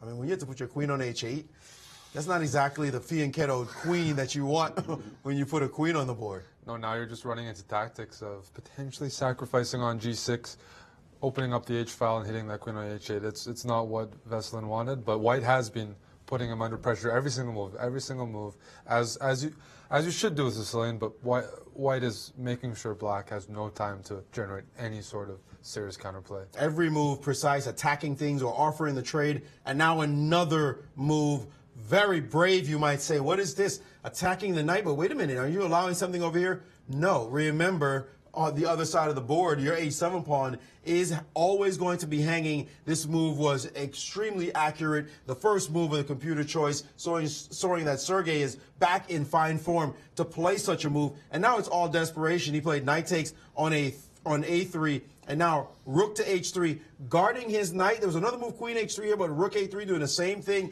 And we're back to business again. This pawn, that d6 pawn, is about to crack. And if that cracked, then that one goes. All the attacks are happening. What to do in this position? He tried to play bishop to d7, only to be met by rook to g3. And now the buildup is coming on the board. Yeah. Another variation I kind of liked is instead of b4 instead of bishop d7, just to showcase White's nice attacking potential. Rook takes d6 now, and rook takes g6. I mean, you just have no time to get anything. Yeah, you can't borrow this guy unless you want to die right away, of course, because both rooks now come into the game. You can't take the pawn. And if you play the move king to f7, well, even this move is really nice, a computerized move. The rest of us would play rook f3 immediately, of course, but the computer's finding an even more accurate queen f3 check. Allowing this, you can't try to survive with your king. But if you take here, then you get run into by this as well, and your king's getting mated on the h-file. So all moves lead to death in that line. And guys, it was just after bishop d7, rook g3, the queen tried to come in, and then the other rook shows up on h1. And your heart is breaking now for the guy, rook e7. More offers of trade. Every move a threat. Every single move offering something. Now the threat to the rook. It's a nice one. And now this queen goes hog wild, ripping things off the board. And you got to like the way the queen ended the game on c3. It was over here on h6 a second ago. It goes to h4, d8, a5, c3, with a sack threatened here, mate threat here, knight dead on c2. Good time to throw in the towel. Just a completely dominating performance by Sergei Karyakin, showing that he wants to win this tournament. He was the leader early on after 4 rounds, but he's saying, I want to win. I might have been defeated yesterday by a very precise Anand, but today, I got to bite somebody back. And that's the sign of a champion. To lose one day and win the next, that's how champions show their stuff. That was a great billiard shot. I believe we have a phone call. We do have a phone call with us. Hello? Hello, do we have a caller with us? Hello? Hello, how are you doing? Hi, this is Travis from Idaho. I just saw that Beyond the Board segment that you guys did. Yeah. And you were talking about Castellanos if you draw play on. And I saw that there was quite a big problem with that, namely Anish Giri. He would keep drawing, and he would play on all day until he ends up in the hospital. Well, thankfully, thank you for your comment. There is a limit. There is a limit. So you play on the next game, but you don't have the full amount of time. So, for example, let's say a reasonable time control for the system, I would think, is 2.5 hours finish. For example. So you get 2.5 hours for everything. Maximum 5 hours. Maximum 5-hour games. That means you start with 2.5 hours. Let's say that you draw the game 4 hours. after 4 hours. That means, I don't know, you have, let's say you have, I don't know. You've got 40 minutes, 40 I got minutes, 20. you got 20. And you play the game 2. And then you play game 2. But game 2 doesn't reset the time control. No. It means that now you start with 40 minutes, your opponent starts with 20 minutes, and you start all over again with different colors. Right. That means that it doesn't matter who it is that's playing and how many draws they make. It's up to 5 hours of chess. You're right. You cannot overstep that limit. I'd be very surprised if we see anything beyond 3 games. Right. And to be fair, I think that would greatly benefit Anish Giri. Because he's a guy that doesn't lose. How do you beat Anish Giri? That means that at some point he's going to beat you. Actually, and one of the things about Anish is he's actually a fairly good, fast player. Right? Yeah. I mean, he's not an Alexander Grishuk. No, not by any means. He's usually ahead on the clock. He has a very good sense of the positions, and he plays very straightforwardly. Yeah. In addition, I think that it would benefit him because now he would know that there are times when he does have to win. and he is, we've really been dogging him at much less than people on the internet. The people have really gone crazy with some of the things that they've said about him. I mean, Anish Giri is a fine player. Is he number 5 on the planet? He is a world-class player, and if you are anyone below the top 10, don't think he's offering you a draw anytime soon. Don't think you're making a draw anytime soon. The challenge is what he's having is against the top players at the very elite level, and he's playing correct chess by his estimation, but it's not working out for him just yet. Given just a couple of breaks in this tournament, a better form on his side, just a bit more form, the guy's leading the tournament. Yeah, There's no doubt about that. So he's also off form as well. He's not playing to draw. He's just ending up drawing in some of the games when he should win. Caruana? I mean, wow. that was death. Yeah. Nakamura, death. You know, and the funny thing about the Nakamura game is he missed something on a deeper calculation he was making. He had seen this beautiful idea, and instead he missed the simple one in front of him. So this is the kind of thing where even a player like that, I think, would benefit from the edge that kind of new formula would have to the game or would bring to the game. Absolutely. I think that Gary would be one of the ones happy with the change of format. I think he would. He would be a beneficiary, yes. Yeah, he doesn't lose. He has to win. How did we do on our predictions? Predictions on that one. Every time somebody mentions predictions around Yasser, he's just so happy. Well, I have 0 out of 3 today. I didn't do well with this. I thought me and Gary, Fabi was going to come through for. He just was playing so great, and Lebon was having some tough setbacks. So I saw this as a whitewash. Yeah. Well, it seems that a draw was in hand. Only Gary and Maurice got that one correct. And how does that affect our leaderboards now? Because okay, that. Fabi and Sergey, we have shared at the top. They're still tied. We do have Fabiano Caruana and Sergey Karyakin tied at the top with +2, I believe. But and Vichy drops down. And Vichy drops down to +1. That being said, because of the way tie breaks work, assume that both Caruana and Karyakin draw their next game. Going into the final round would force Caruana to win. Because he's behind in their head-to-head. No, they're even in their head-to-head. Pardon me. But Karyakin has more wins, which is the second tie-break. So Karyakin has the tie-break advantage. Yes, Karyakin currently holds a tie-break advantage. Between those two players. So exciting stuff. That might change, for example, if Anand wins a game. That would definitely throw a wrench into everybody's plans. Oh my gosh, these championship rounds are just going to be nail-biting. 2 more rounds for these players are going to be incredibly important, incredibly exciting. We are going to see that Caruana will be under pressure to beat Peter Sviller in the next round. Oh, pardon me, Sunday. Easter Sunday. Yeah, remember that we have a rest day tomorrow, actually. Happy Good Friday, by the way. Happy Good Friday. We will have the next games on noon at Easter Sunday. So that's when the next 2-day in chess will occur. All right. And I've got to say that the tiebreak system to me just sucks. I mean, I'm sorry. I'm sorry, but if you are playing 14 rounds of chess, 14 rounds, you've given it all, and the two of you tie at the very end, and all you have to do is play even a blitz playoff. Or rock, paper, scissors. I don't care. Do something to win the tournament. It can't be like you have more wins than I do, which, by the way, means you have more losses than I do.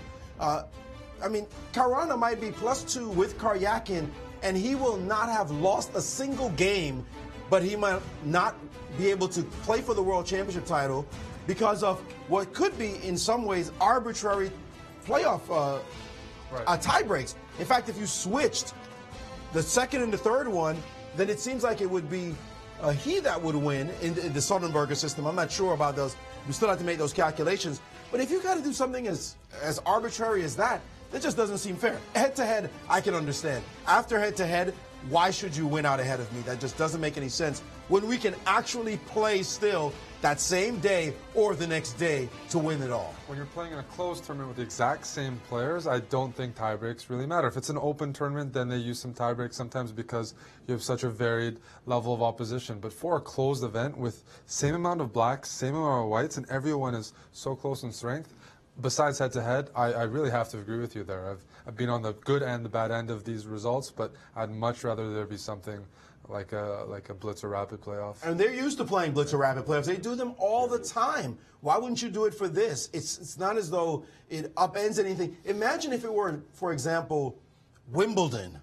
Imagine. I mean, what would you do? They're tied after all those sets, and let's go back in the tournament and see who they played? One extra ace, maybe. I mean, what are you talking about? No, let's go for it. Let's have a tiebreak. I just cannot agree with this tiebreak system. That, I think, is the only thing that could mar what has so far been an amazing, wonderful tournament. But that, we just hope that doesn't happen, because all the fans of either one of the players who's affected by the negative tiebreak is really going to be upset. Guys, it's the absolute same conversation that occurred in 2013 when Magnus and Vladimir Kramnik came.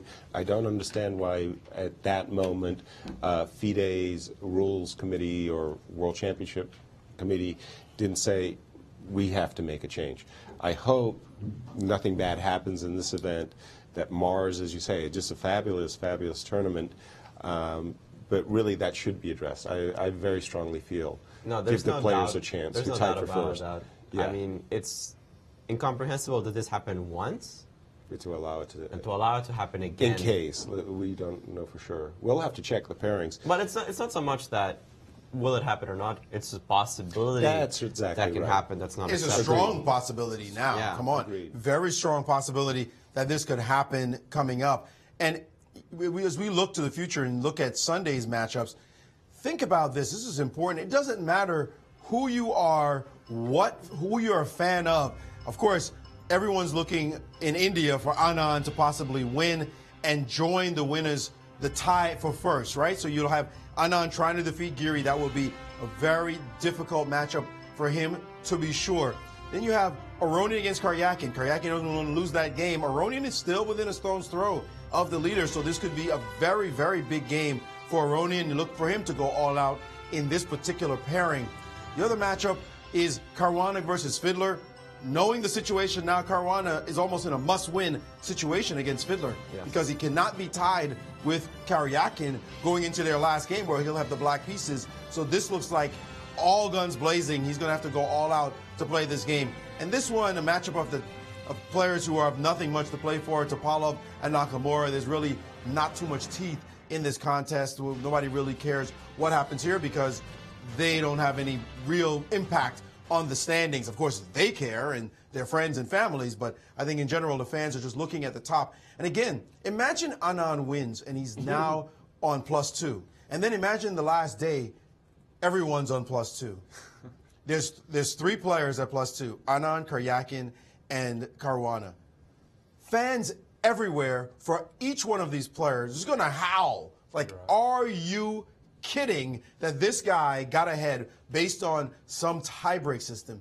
That's going to be just serious controversy.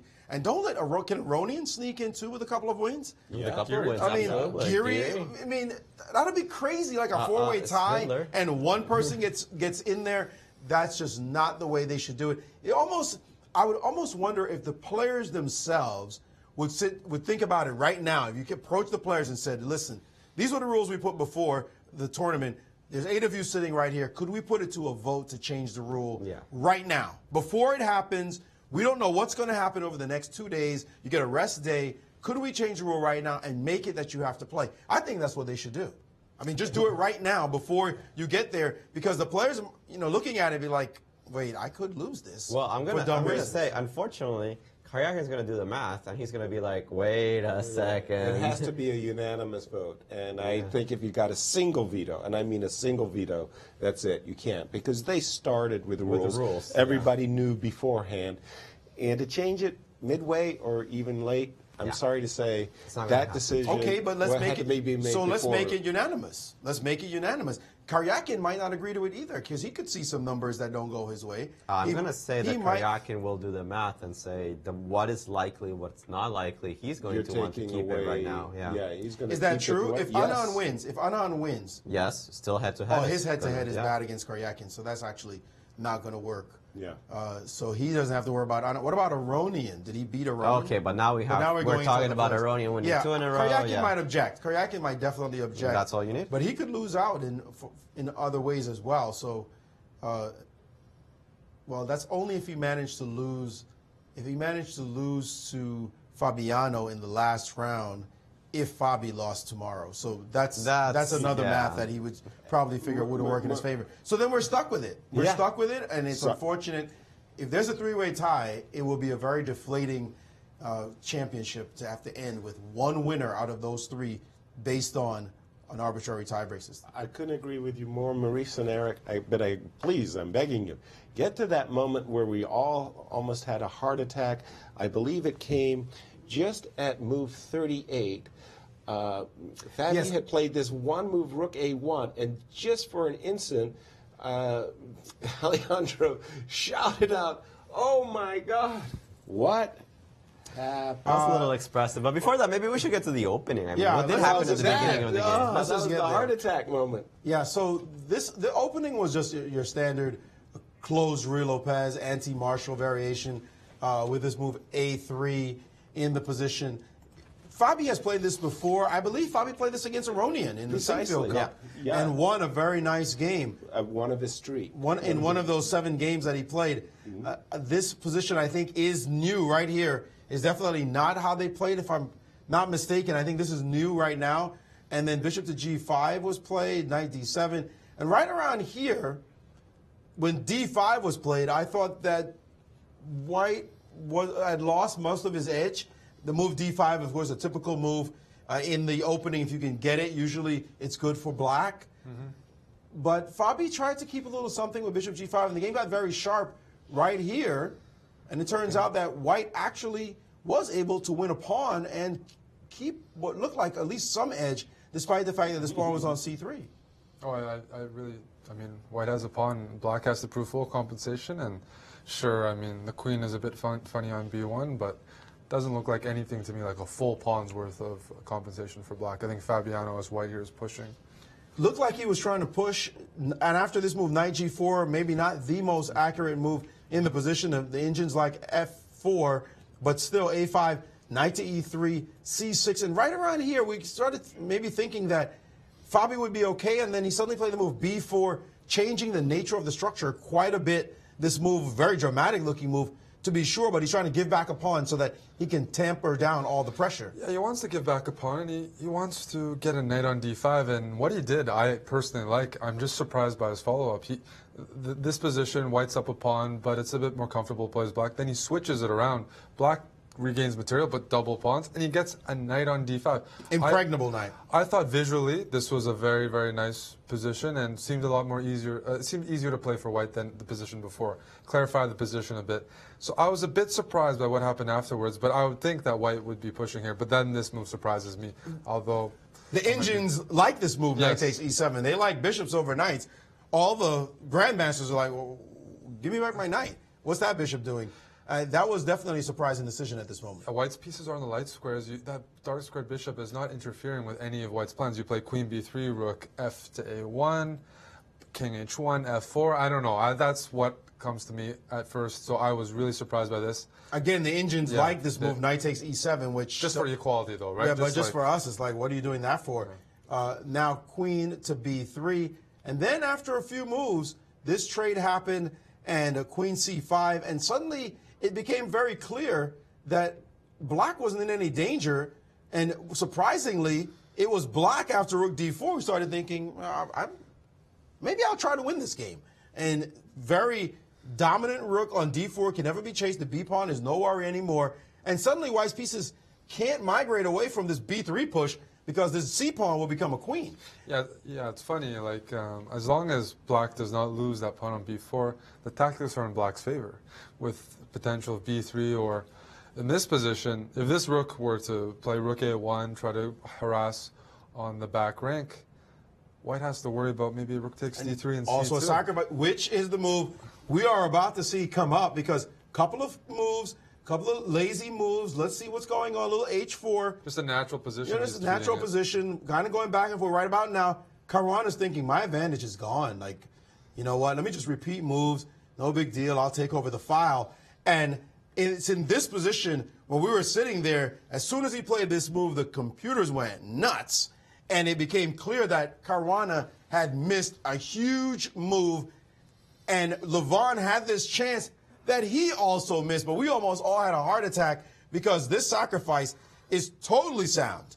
Rook takes on d3, picking off this piece, and the key to this variation is you have to be careful because suddenly this move, queen c4, reminiscent of, I believe it's the Saavedra position? Yes. Am I right? Is yes. that's what it's called? The study. The study, where this alone, you can take this queen if you like. These 3 pawns are going to dominate that rook. There's no way to stop them now. The king is too far away.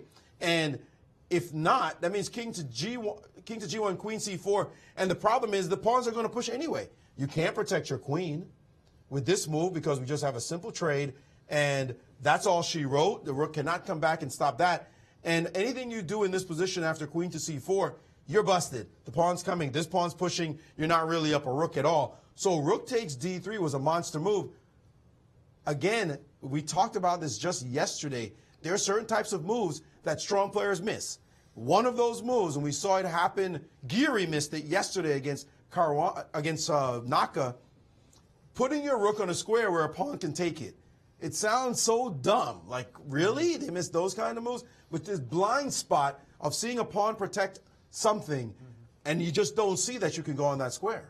Yeah, no, a blind spot, but for Aronian a little bit unforgivable. We've been talking about Aronian not being a big-time player. When the best events, most important events happen, he shows some good form, but isn't able to survive the entire wave. And today, once we get this position, we got this sense of feeling. Black maybe is the one playing for winning, and he needs a win. He needs a win badly.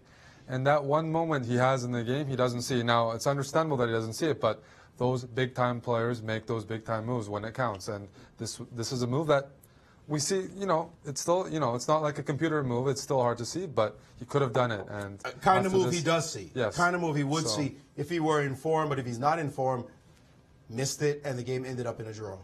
Thank you, guys. We have a very special guest on Absolutely. We have with us former world champion Gary Kasparov on the line. Gary, are you with us? Yes, hi guys. So I guess I did better. Yes, in my prediction. It's amazing how much we care about those predictions. Or well, you're about to do better. I think 3 out of 4, yes? Well, there's still one game pending. We can't quite talk about that game.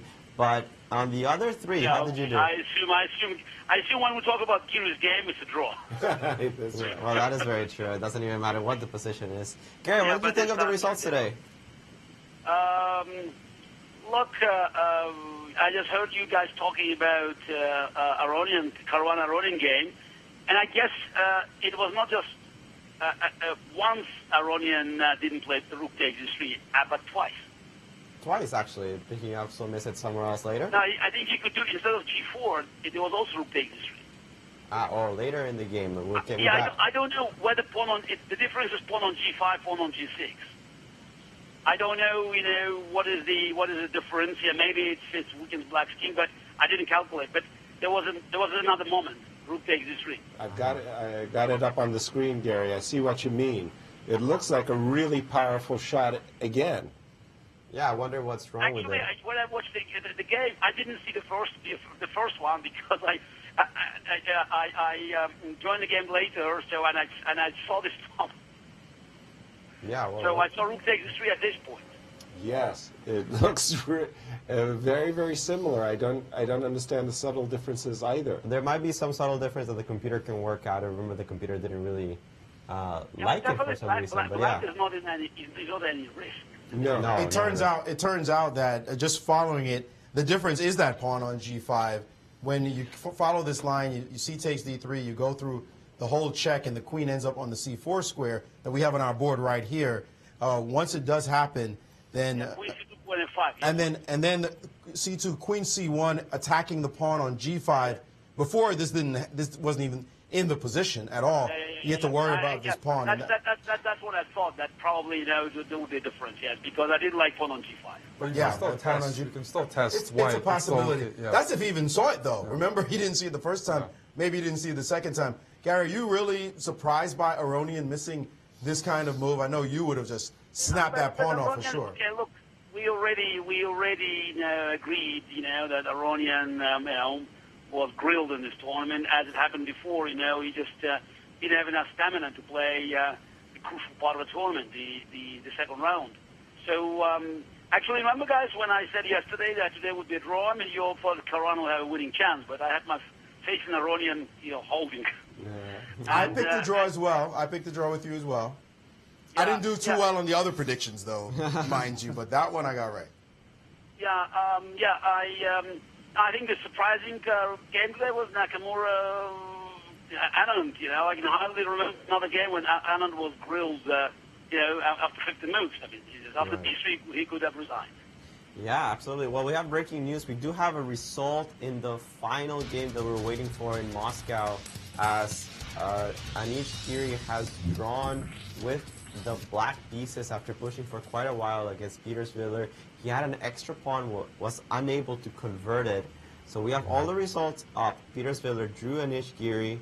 Hikaru Nakamura beat Vishy Anand. Sergei Karyakin defeated Veselin Topalov. And Fabiano Caruana drew against Levon Aronian. Look, I predicted that Karyakin would have a very good chance beating Topalov. It did happen.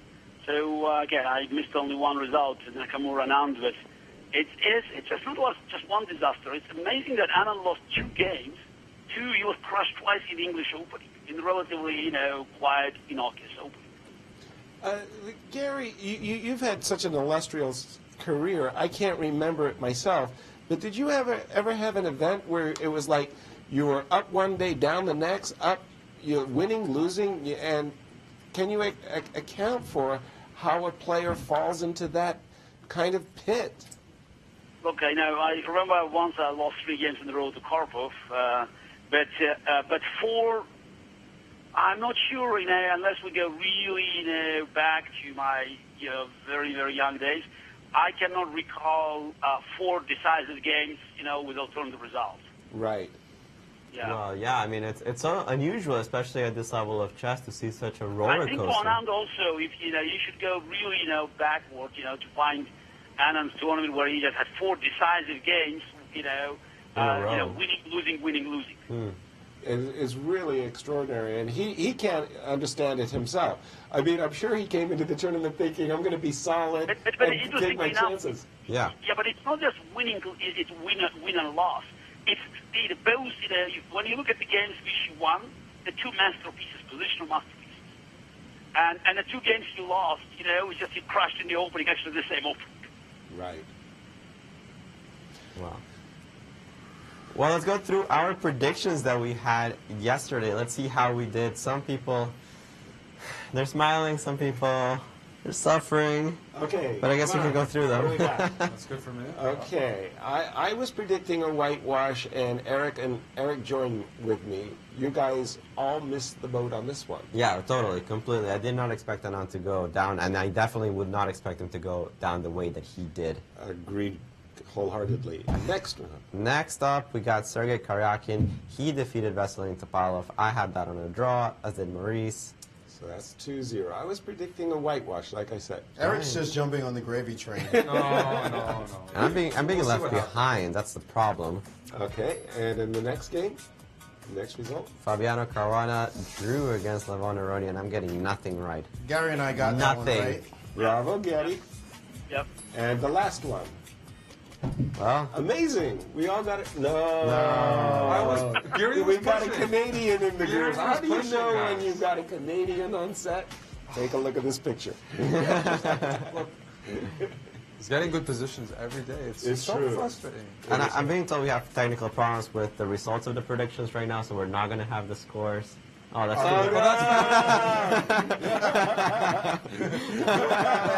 No. Show those Alejandro does results. not want to see this next topic. You know what? I think After Gary. missing so many chances, I think Gary. probably Yeah, Gary can write the book, my 60 memorable draws. Ooh, actually, somebody did put that up as a meme before. But, Gary, I think that even though you started this competition, this Guess the Move, one round after we did, you might have the same score as Alejandro right now. I think I have to check those numbers, but we'll see how Alejandro's doing. Hold on. Gary said he had lost 3 in a row to Karpov, but he can't remember 4 decisive.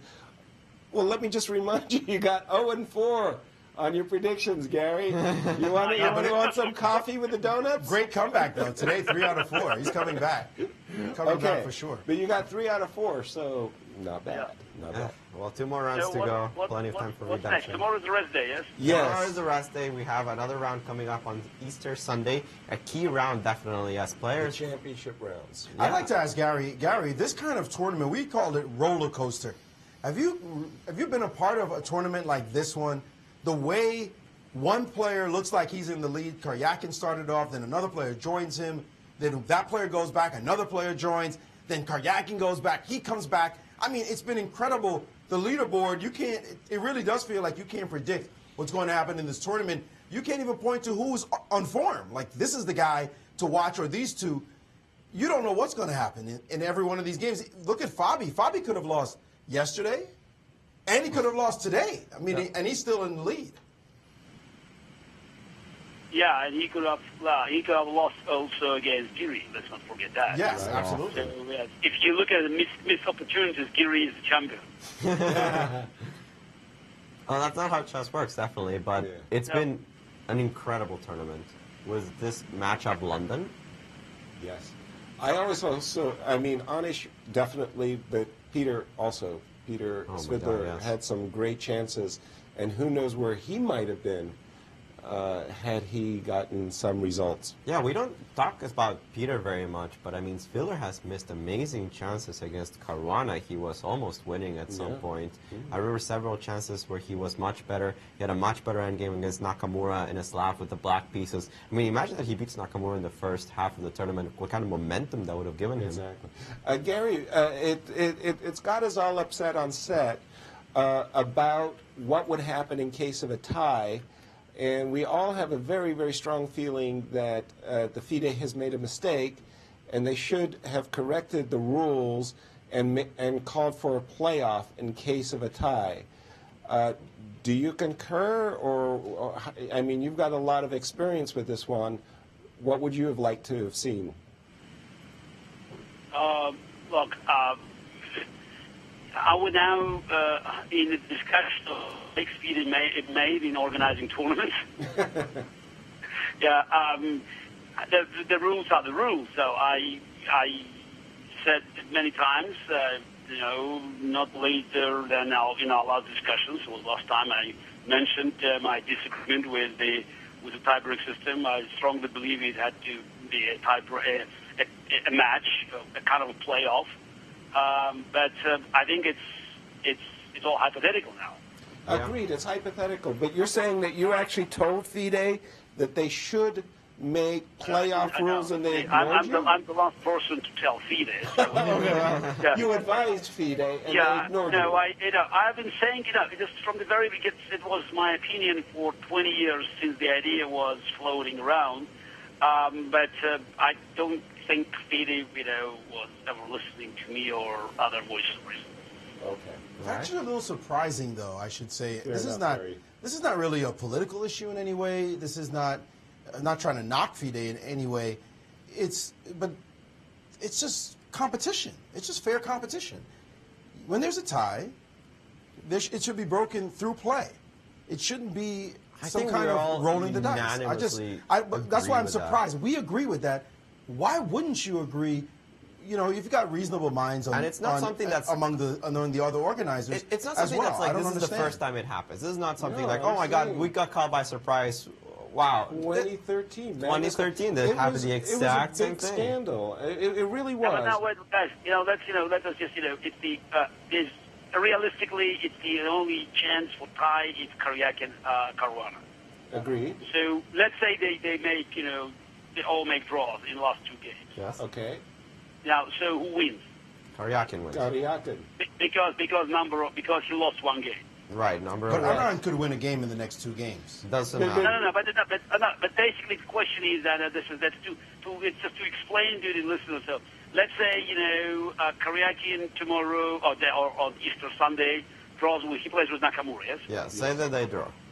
So and Caruana fails to win with White against Swindon. Yeah. So which is again possible. Anything is possible in this tournament. Of course, any result can happen. But let's say that if they both make draw and Ant doesn't win against Anish, Yeah. yeah. So which again is likely. So then in the last round, all Karyakin needs with White against Caruana is a draw. That's correct. Correct. Okay. So again, it is unfair because just basic, and we couldn't, I don't think we should argue that it's Karyakin will proceed, to the match with Magnus because he lost, more games than Caruana. Yeah, that's pretty much what's. So Gary, I have a question. Let's say Fabiano is your student. Do you tell him anything special tomorrow against Fiddler, like with his last game with White, considering the tiebreak situation? Is there anything special? Do you treat this as a must-win game and play differently, or stay on course? It is considering the tension at the end of the tournament. I don't think it's a must-win game. You have to win the game, but it's not a must-win game because anything can happen. In the last round, even if they have equal number of points and tiebreak is favor of Karyakin and he plays White, anything because Karyakin will. I want to see, how good he is. Well, let's remember what happened in London, right? London Yeah, candidates exactly. 2013. They played for a win, and how did that go? Yeah. Absolutely. No, look, but it's a one game. Yeah, definitely. He should try really hard tomorrow because, again, while having said that, he could have a chance in the last round against Karyakin, but he must play tomorrow to pressure on Karyakin. Because, it's just Karyakin, it's male, so, you never know. He plays Nakamura, anything can happen. Yeah, Karyakin, if Caruana is doing well, yes, I think that both Actually, he has Aronian. He has Aronian in the next round, doesn't he? It looks like he does. Aronian is White against Karyakin. He has Aronian. It's Aronian that he plays. Aronian that's playing Karyakin. It's Aronian that's playing Karyakin. No, but okay, Aronian today is not Aronian. Aronian in round 13 is not Aronian in round 3. Yeah. But still, he could be dangerous. Well, it seems like you're trying to predict the games, and I guess it's another round of trying to predict what is going to happen. I'm getting sick and tired of this game. We're going to see what are the matches up tomorrow. Let's see what we can predict going on. Round 13, which will be played Easter Sunday. Let's take a look at the pairings, one by one. First up, Vishy Anand against Anish Giri. I'll start. Anish is in the game. Draw. Draw. Draw. Eric, come on. You have a chance to blunder again. Gary, this is a clear draw. I join company. I want to catch up with Yasser, so I want to make a prediction here. I'm gonna. Come on, I'm gonna be the lone wolf on this one. I'm gonna say Anand wins. Thank you for the 3 point. Going on, next one.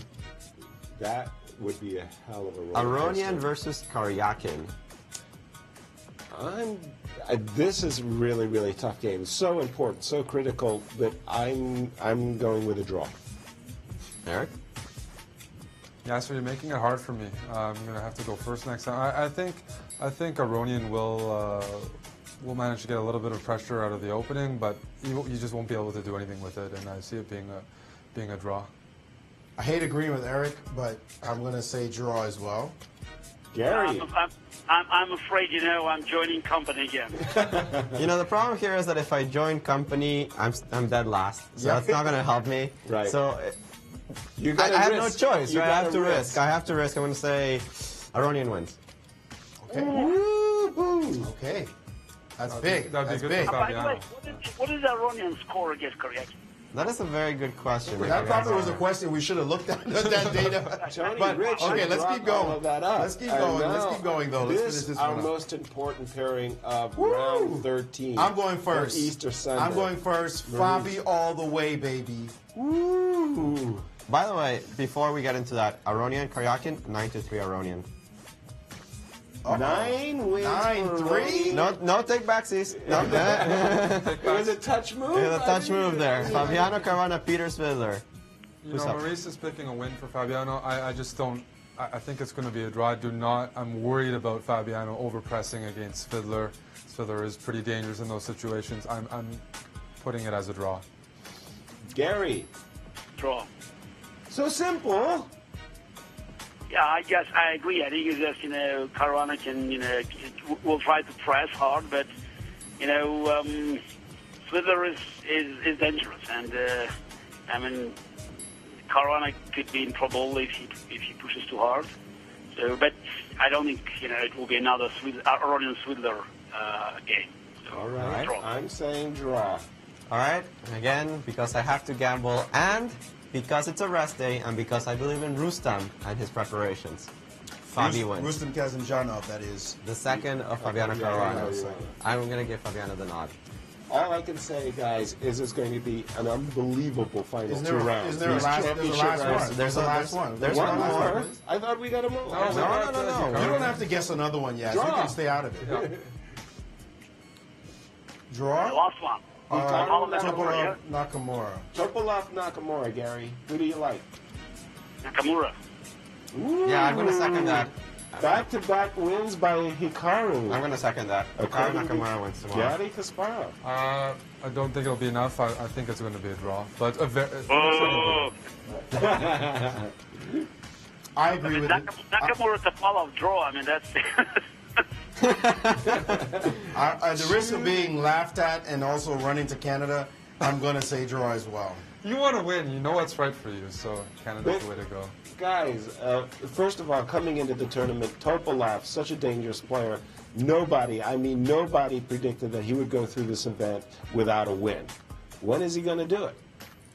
Are you saying win today? No, I thought one of you were going to say. I had already said draw. I got 4 draws. For me, just the clear demonstration of Topolov's spirit, or actual lack of the fighting spirit, was yesterday's game with Caruana. I mean, it just, he had nothing to lose. Why, after Rook D5, he accepted the draw? He could have played Bishop before, and then Caruana had to make a tough choice. Topolov, okay, he could have lost the game, but he had a winning chance. So, for me, it's just a demonstration that he was not really interested in All right, let's see how we're doing. Apparently, we have the scores. Good point by Gary. Yeah, it's a good point. Very good point. Oh my goodness! Oh my goodness! Am I in double digits? I'm close. Don't sleep. Don't sleep. I'm close. Guys, but Alejandro, my goodness. Guys, I'm just 5-11. You're about to lose your job, sir. I'm feeling generous. I mean, I'm thinking I should just step out of this competition and let you guys, because I hate winning all the time like this. Easter Sunday will be very good for me. Gary has 3 points, so he's right behind you, Alejandro. He sat out a round. Wait a minute. Gary sat out 2 rounds, actually. No, one. Gary sat out 2 rounds, and he's almost. No. We played 4 rounds. That's 16. And Gary only played 2 from one. No, we forget that he won 0 and 4 out of 1. 0 and 4 in one round. And then 3 out of 4. Trying to make me. My boss is watching this show. Gary only played this twice. We've done this 4 rounds already. Gary's right behind you. Catch him, Gary. Okay, guys. So, talk to you on Easter Sunday, yeah? Thanks so much for joining us. Thank you so much. Yeah, guys. Okay, right. bye. We can review the standings. After round 12, we remind the viewers there is no round tomorrow. It's a rest day in Moscow. We will be joining you Easter Sunday, noon Central Standard Time. Currently, Sergei Karyakin and Fabiano Caruana are at the top of the leaderboard. But as it stands right now, the tie-break system favors the Russian player. It's Fabiano Caruana that has to somehow make a difference, either by winning against Peter Svidler, hoping that Karyakin loses tomorrow, or by beating Karyakin himself in the final round. But it's not the only 2 players in contention, as Vachier-Lagrave is only half a point behind. And let's not forget about those people that have 50%. They're still mathematically in the game. Peter Svidler, Anish Giri, Levon Aroyne, they desperately need to win tomorrow. It's going to be an exciting, well, not tomorrow, on Sunday. It's going to be an exciting finish to this tournament in the candidates. Who will challenge Magnus Carlsen in November? Still up in the air. We will see you on Sunday.